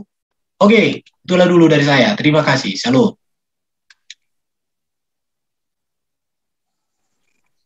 Kok tanggapi dikit ya bro? Iya nggak apa-apa ditanggapi Pak ya. Dikit ya. Iya silakan. Pertama tadi di Roma 6 ayat itu ayat 9 ya. Ayat 9 itu bukan perkataan Yesus ya. Dan saya kalau bisa gitu kan, ada enggak gitu yang perkataan Yesus gitu? Kan enggak gitu kan. Dan kalau kita baca di Yohanes 6 tadi, sebab inilah kehendak Bapakku kan gitu. Ini kehendak Bapakku, jadi bukan kehendak Yesus gitu. Yaitu supaya setiap orang yang melihat anak dan yang percaya kepadanya beroleh hidup yang kekal. Dan di sini saya ambigu juga nih. Percaya apanya dulu nih? Percaya kepada perintahnya, bahwa menyembah Allah satu-satunya, itu kan bisa jadi gitu kan. Bahwa percaya itu Tuhan, ini nggak jelas juga ya. Percaya kepada apa gitu kan. Hidup yang kekal dan supaya aku membangkitkannya pada akhir zaman gitu kan. Nah, supaya aku membangkitkannya pada akhir zaman ini perkataan Allah nih pasti yang disampaikan Yesus gitu kan. Sebab Yesus itu tidak berkata-kata dari dirinya sendiri gitu kan. Sebab inilah kehendak Bapakku kan gitu. Itu bro, masih ambigu juga aku di sini nih. Oke, nggak apa-apa, saya jelaskan bro ya. Yang mengatakan gitu, yang tulisan merah gitu. Oke, saya pertama jelaskan bro ya. Kalau apa yang menjadi tulisan Paulus, bro mengatakan itu bukan perkataan Yesus. Saya buat analogi supaya bro mengerti. Menurut hemat saya, dalam pemahaman saya, satu ayat satu kata pun di dalam Quran tidak ada perkataan Allah langsung. Karena itu diberikan oleh Jibril kepada Nabi. Bahkan tidak ada di situ satupun tulisan Nabi. Tetapi itu dituliskan oleh para juru tulis. Karena Nabi itu kan ummi. Kalau bro bisa percaya bahwa itu adalah firman Allah, padahal itu bukan kalimat Allah secara langsung kepada Nabi, tapi melalui Jibril. Mengapa kami tidak bisa percaya kepada kitab yang ditulis Paulus, di mana seluruh tulisan Paulus itu ilham dari Roh Kudus kepada kami? Jadi premisnya bro itu menurut saya, artinya gini, bro itu mau menerima perkataan Yesus yang nemplak langsung. Tapi bro sendiri juga tidak konsisten. Seharusnya kalau bro harus meminta begitu sama orang Kristen, bro harus meminta juga kepada diri bro sendiri, bahwa di situ ada perkataan Allah langsung kepada Nabi. Tapi kan buktinya tidak ada, melalui Jibril. Orang Kristen, ia melalui Roh Kudus kepada para Nabi. Dalam hal itu, bro harus mengerti itu. Yang berikut dikatakan dalam surat Roma tadi, percaya bahwa Yesus adalah Tuhan. Tuhan itu artinya apa? Penguasa, pemilik, Tuhan. Jadi percaya bahwa Yesus adalah Tuhan atas hidup kita, penguasa atas hidup kita, berarti sesungguhnya kita menundukkan diri kita kepadanya. Kalau kita sudah menundukkan diri kepadanya, berarti kita mengikuti segala apa yang menjadi kehendaknya. Apa yang menjadi kehendak Yesus? Kita percaya bahwa dia juru selamat. Kita percaya akan setiap ajarannya. Kita percaya akan surga yang dijanjikannya. Kita percaya bahwa dia bisa mengubah hidup kita. Kita percaya bahwa segala hal menjadi kebutuhan kita ada di dalam tangannya. Itulah arti kepenguasaan. Sama seperti kita gini, kita mengakui kepenguasaan Pak Jokowi. Ya segala sesuatu yang ada di bangsa serahkan sama dia lah. Itu namanya. Tapi kalau bro, tidak boleh memahami itu ya nggak masalah. Yang penting saya sudah jelaskan.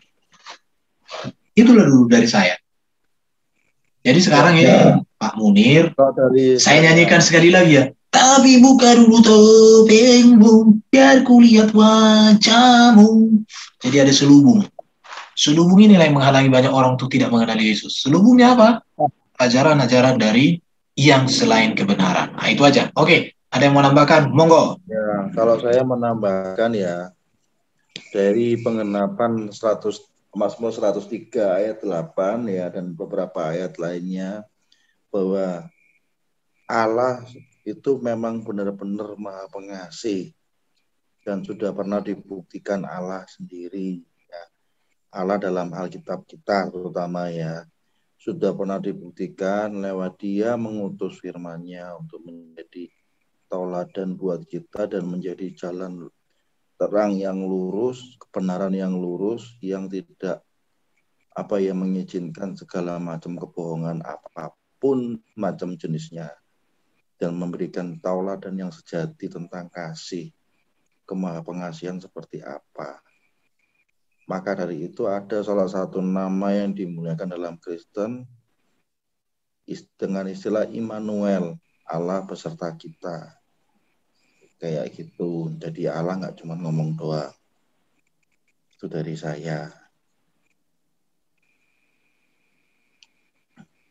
Soalnya percuma juga kalau bilang Allah Maha Pengasih seperti yang di Mazmur 103, tapi kita tidak paham Maha Pengasihnya seperti apa. Gitu. Sama dengan kita ngeprank Tuhan, bohongi Tuhan. Kalau kita bohongi manusia masih bisa, tapi kalau kita bohongi Tuhan mana bisa. Jadi ada nggak ayat yang jelas gitu kan? Barang siapa yang percaya kepadaku gitu kan? Percaya ada nggak apa arti percaya itu apa? Percaya itu kepada apa? Ya kepada kasih Tuhan, Pak Munir. Kalau Allah itu memang benar-benar Maha Pengasih, kan nggak sambungan ya ayatnya itu cuma percaya kepada aku gitu kan? Ya memang kita harus percaya bahwa yang Yesus itu benar, bahwa yang disampaikan Yesus itu benar gitu. Bahwa hanya menyembah kepada Allah saja dan Dia hanya utusan gitu kan. Dan kamu harus berbuat baik. Ini memang kita harus percaya gitu bahwa Dia itu benar ngomong gitu. Tapi ya, bahwa terus yang paling utama bahwa Allah itu memang benar-benar Maha Pengasih, bukan ngomong doang. Dan kita harus tahu buktinya Allah Maha Pengasih itu apa terhadap kita. Soalnya kita bisa ngomong panjang lebar ya, lari ke sana ke sini ya. Tapi saat kita sudah mati, masing-masing semua masih mati ya, manusia ya. Tetapi saat kita nanti dipanggil Tuhan, kalau Tuhan tanya, apakah engkau tahu aku Maha Pengasih dan Penyayang? Iya Tuhan, engkau Maha Pengasih dan Penyayang.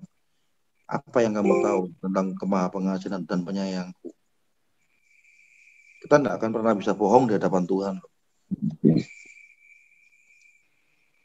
Nih dalilnya Pak Munir ya. Di keselamatan itu kan dari Allah ya. Keselamatan itu apa sih? Hidup yang kekal. Baca dari ayat yang ini perkataan Yesus ya. Barang siapa percaya kepadanya, dia tidak akan dihukum. Barang siapa percaya telah berada di bawah hukuman, sebab ia tidak percaya dalam nama Anak Tunggal Allah. Mantap ini dalilnya nih. Sebab Allah itu yang berkata Yesus ya, Bang? Ya? Itu yang berkata Yesus ya? Iya. Yang nyanyi itu siapa, Bang? Bapak. Iya, betul. Berarti kalau kita percaya kepada Yesus berarti nggak benar gitu. Kenapa? Bro Edo kecil kali, bro. Sorry. Siapa yang percaya kepadanya, gitu kan? maka mereka dapat hidup yang kekal gitu. Islam juga gitu. Siapa yang percaya kepada Allah, menjalankan semua perintahnya, maka dia akan dapat hidup yang kekal di surga. Masuk neraka dulu toh. Di mana ayatnya? Dan itu baca ayat 18. Sebab Allah mengutus anaknya ke dalam dunia bukan untuk menghakimi dunia, melainkan untuk menyelamatkannya oleh dia itu anaknya. Barang siapa percaya kepadanya, maksudnya dia itu Yesus, dia tidak akan dihukum. Barang siapa tidak percaya dan sebagainya. Terus di ayat mana? Nih 3. Nah, sebab siapa yang diutus Allah, dialah yang menyampaikan firman Allah, karena Allah mengaruniakan rohnya dengan tidak terbatas. Terus ya yang ayat 36.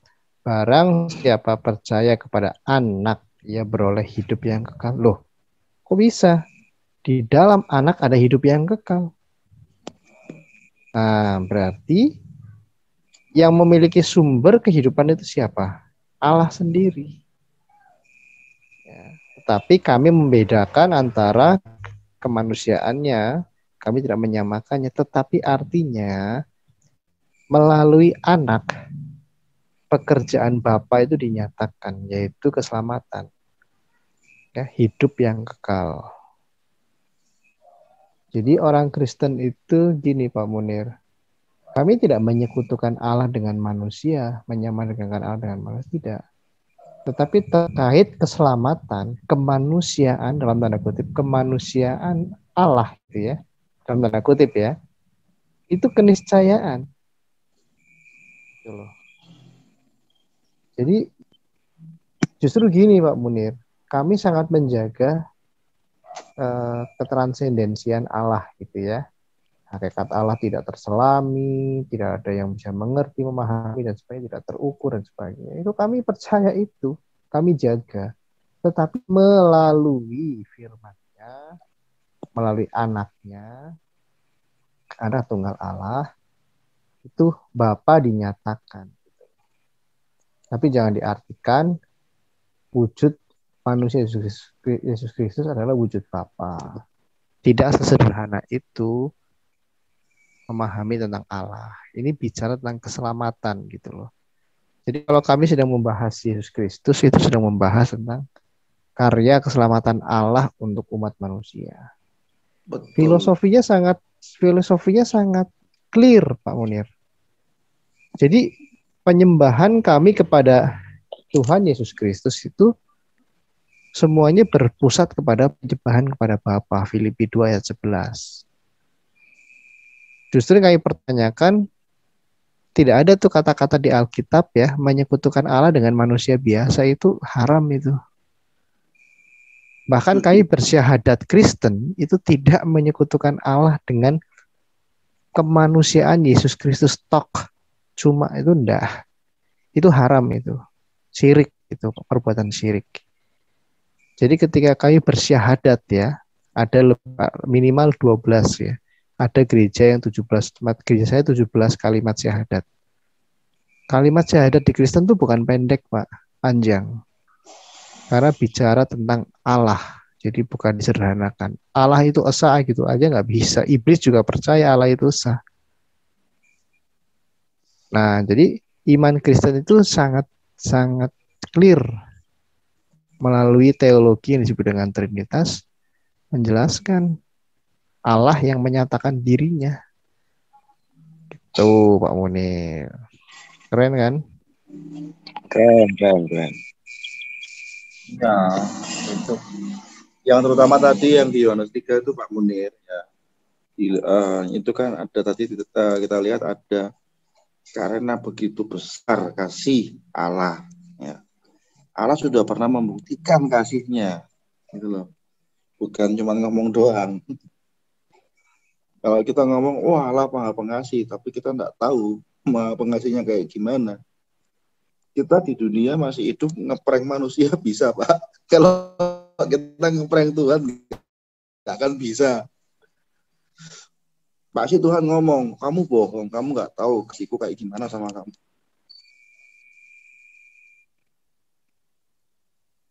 Itu menurut pandangan saya gitu loh. Jadi gimana nih? Ya kasihlah pertanyaan yang lebih sulit lah. Masa pertanyaan gampang bukan aku soalnya bukan aku yang ini mau diskusi ini. Aku cuma mau nanya itu aja sih sebenarnya. Memang nggak ada ya. Alwan sama Stephen Dikelirkan dulu ini. Memang nggak ada ya pernyataan Yesus secara langsung gitu. Yang minimal yang tulisan merah lah. Aku adalah Tuhan gitu. Justru nggak boleh, nggak boleh begitu. Itu tidak gini. Kalau gini Pak Munir ya, kalau yang Yesus nyatakan itu adalah pekerjaan Bapa, yaitu tentang kemesiasan. Ingat itu Pak Munir ya. Karena Allah itu maha kudus, maha tinggi ya, tidak bisa diselami batas-batas hakikatnya dan segala macam. Itu nggak bisa. Jadi kalau maksud Pak Munir adalah mengatakan bahwa aku adalah Bapa, itu tidak ada di dalam kamus teologi kekristenan.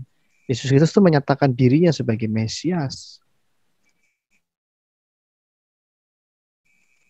Karena Allah itu secara absolut ketika menyatakan esensinya ya meledaklah bumi, jangankan manusia gitu. Orang bangsa Allah menyatakan dirinya kepada bangsa Israel aja, itu baru hadiratnya loh yang turun loh. Itu aja gunung bergetar kok. Nggak bisa Pak Munir. Ya apa susahnya sih aku Tuhan? Kan nggak mungkin begini kan? Nggak kayak gitu cara kerja. Loh. Tidaknya dia tahu kita siapa. Loh, dia menyatakan dirinya sebagai Jadi kita Tuhan. nggak bingung gitu. Ini apa anak Tuhan gitu kan? Pak Munir kan memahami Tuhan itu sebagai itu kamusnya Pak Munir kan Tuhan sama dengan Bapak gitu ya. Ya, kalau harus kenyataannya. Iya, di dalam kami teologi kekristenan kata Tuhan itu bukan merujuk. Gini. Di dalam kamus kekristenan tadi Pak Herben udah jelasin panjang kali lebar berhari-hari dari dulu ya. Kata Tuhan di kami itu bukan merujuk kepada Bapa. Kalau kepada Bapa itu bukan kata Tuhan tetapi Allah begitu ya. Jadi Pak Munir harus tahu itu dulu. Jadi Yesus Kristus tidak pernah menyatakan dirinya aku adalah Bapa gitu. Ya pontang-panting lah seluruh bangsa Israel kabur semua. Nah begitu cara kerjanya. Tidak apa-apa lah. Di perjanjian lama pun seperti itu ketika Musa bercakap-cakap dengan Tuhan, bukan terus bercakap-cakap dengan Allah Bapa dalam hakikat absolutnya, tidak. Ya kosong lah Musa lah. Yang enggak, aku Tuhan gitu, masa udah gosong kan enggak. Redo, kalau Yesus ngomong aku Tuhan, itu nggak perlu 3,5 tahun dia mengajar, ya nggak? Pada waktu pelayanan pertama, pengajaran pertama mengaku dia aku adalah Tuhan, aku adalah Bapa, langsung ditangkap sama orang-orang Yahudi. Oke, kalau gitu nanti aku bisa juga, misalkan aku disalahkan ya sama Yesus, kenapa kamu nggak manggil aku Tuhan? Loh, mana pengakuan kamu? Oh, itu kan ada jalan ceritanya, nggak segampang itu. Jadi gini Pak Munir ya, Pak Munir. Lanjut. Kemanapun ya ngomong mau berkelit seperti apapun ya. Ya nggak apa-apa bro, ini kan kita yang mau aku sampaikan sama Pak Munir. Sekarang begini Pak Munir. Pak Munir itu ikut Tuhan atau Tuhan ikut Pak Munir? Aku ikut Yesus, kan Yesus ngaku Tuhan, aku ikut gitu.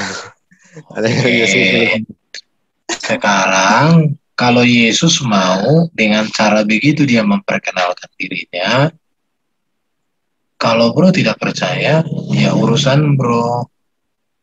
Itu masalahnya. Tapi bagi kami, sebentar. Tapi bagi kami, Bro Munir, dengan begitu Yesus memperkenalkan dirinya, itu sudah cukup untuk kami percaya bahwa dia adalah Tuhan, Kurios, pemilik Tuhan atas hidup kami, dan Juru Selamat kami, penebus kami. Sudah cukup bagi kami.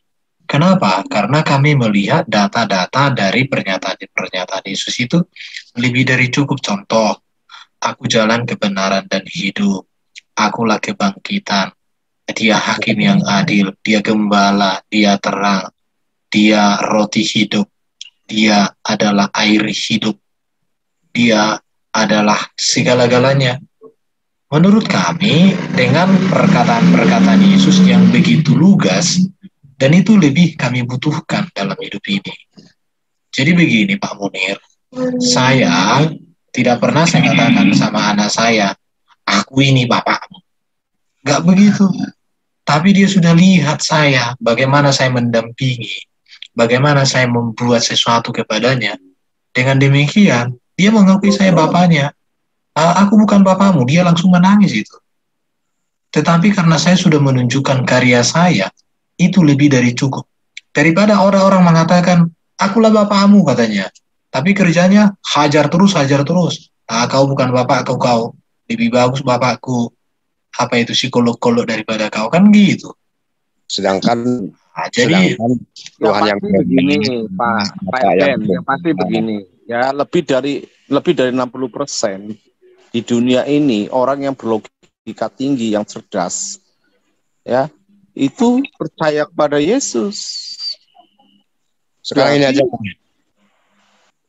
dalil yang terkuat lah gitu kan. Benar nggak ada ayat yang kamu menyebut guru dan Tuhan itu? Itu dia apa tuh ya? Ada nggak kira-kira? Apa yang jelas, ngomongnya yang jelas, Nir? Yohanes 13 ayat 13. Boleh tunjukkan lagi, Bro Ero, sorry. Laptopku kalau kutunjukkan pusing dia ini. Ya. Apa itu? Yesus mengaku dirinya Tuhan kok. Udah cukup kok. Udah cukup. Udah. Iya, Yohanes 13 ayat 13. Coba lihat. Nah, itu. Jadi udah cukup ini kok. Coba. Itu perkataan Yesus apa enggak gitu? Iya, perkataan Yesus lah. Lihat tuh. Kayak aku nih. Kamu menyebut aku guru dan Tuhan. Kamu katanya, bukan aku. Iya, terus. Jadi kalau aku baca kalimat berikutnya. Kamu menyebut aku guru dan Tuhan. Koma. Dan kecuali dengar aku dulu, tar. Kenapa kamu tidak berani membaca lanjutannya? Baca dulu, baca. Dan katamu itu tepat. Iya, katamu. Oke, itu dia. Katamu itu tepat. Lanjut. Nah, katamu itu tepat. Lanjut. Sebab memang akulah guru. Sebab akulah guru dan Tuhan. Oke. Tuhan ini. Ya, sudah. Kamu kan udah lama di sini. Sudah ya. Kamu kan udah lama di grup ini. Sebentar.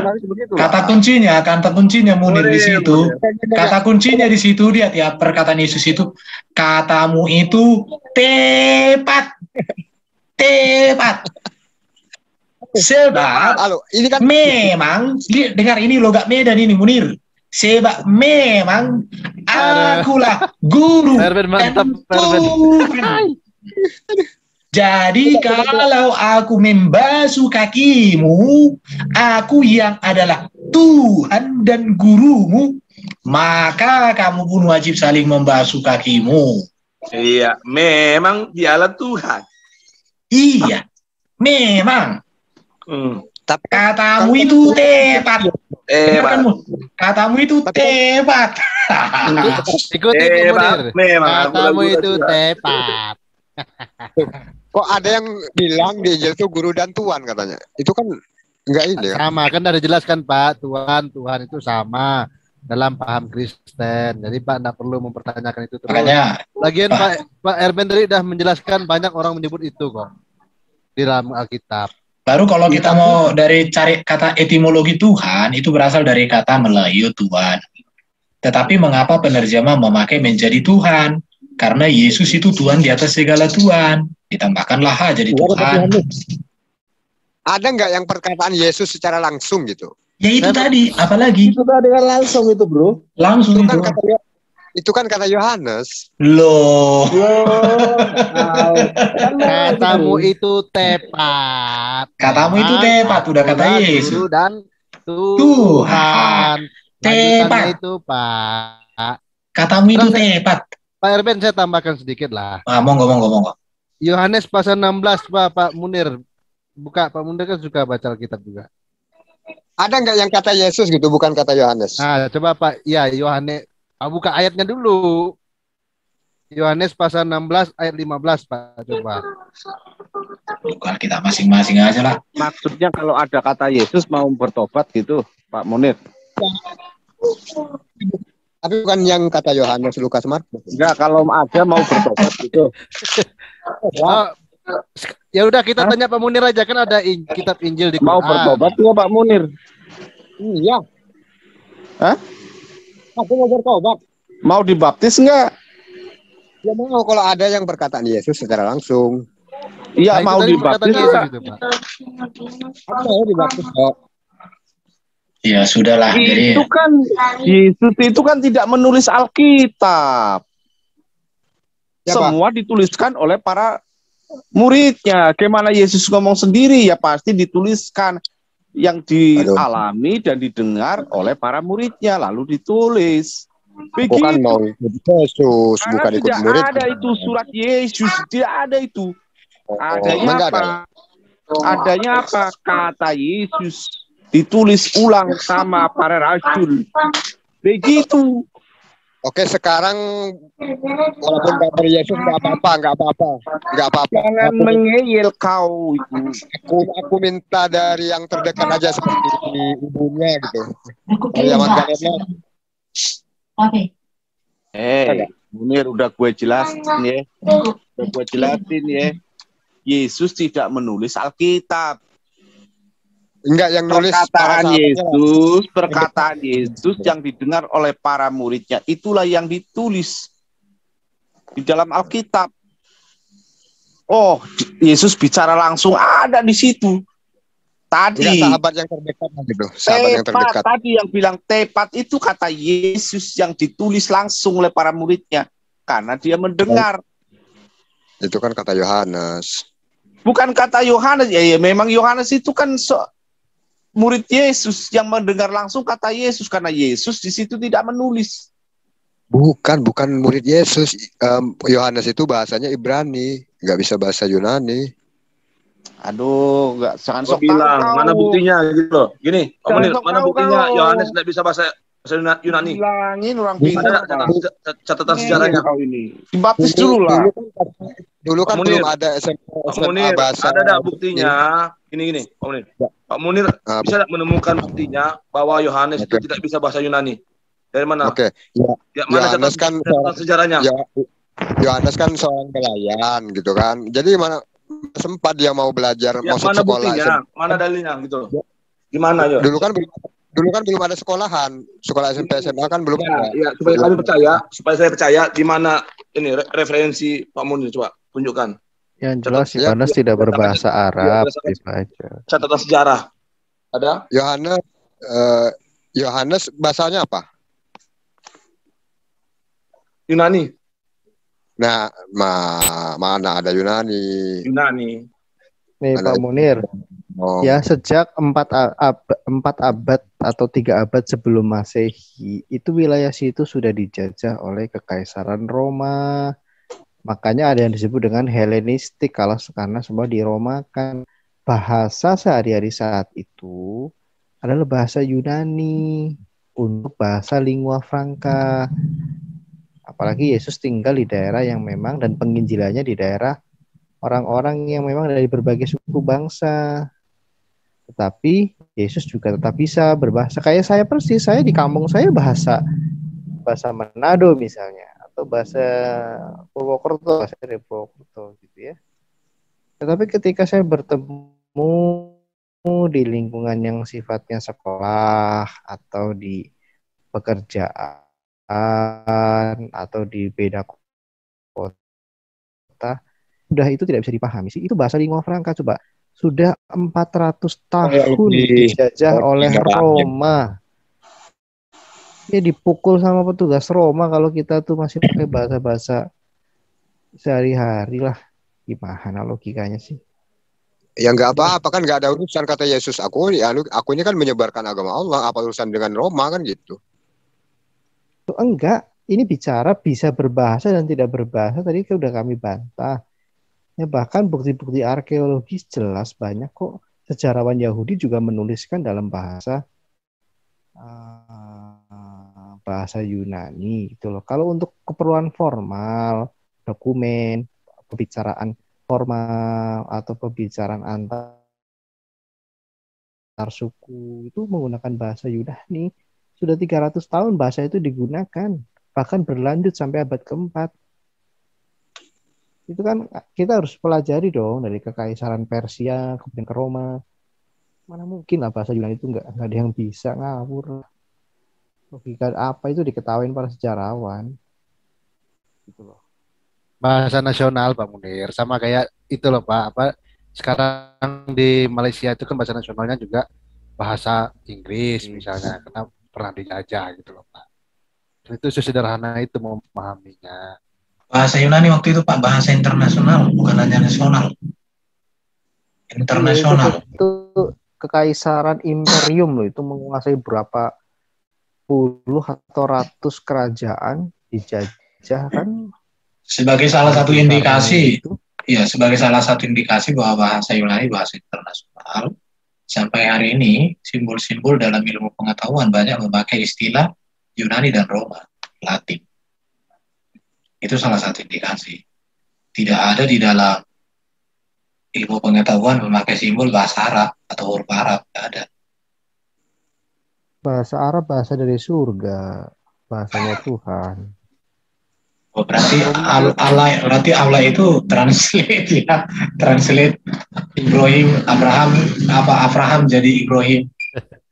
Ya itu udah maju sekali itu Pak, perkembangan zaman itu udah maju, cuma di Arab aja yang masih belum. Kalau di zaman seperti di zaman Muhammad lah itu bahasa itu belum berkembang, bahkan mereka kan masih umi gitu ya. Di Arab aja yang masih umi Pak, tapi kalau di tempat-tempat lain itu di Eropa, Asia, di bagian bagian barat kayak itu udah berkembang itu Pak.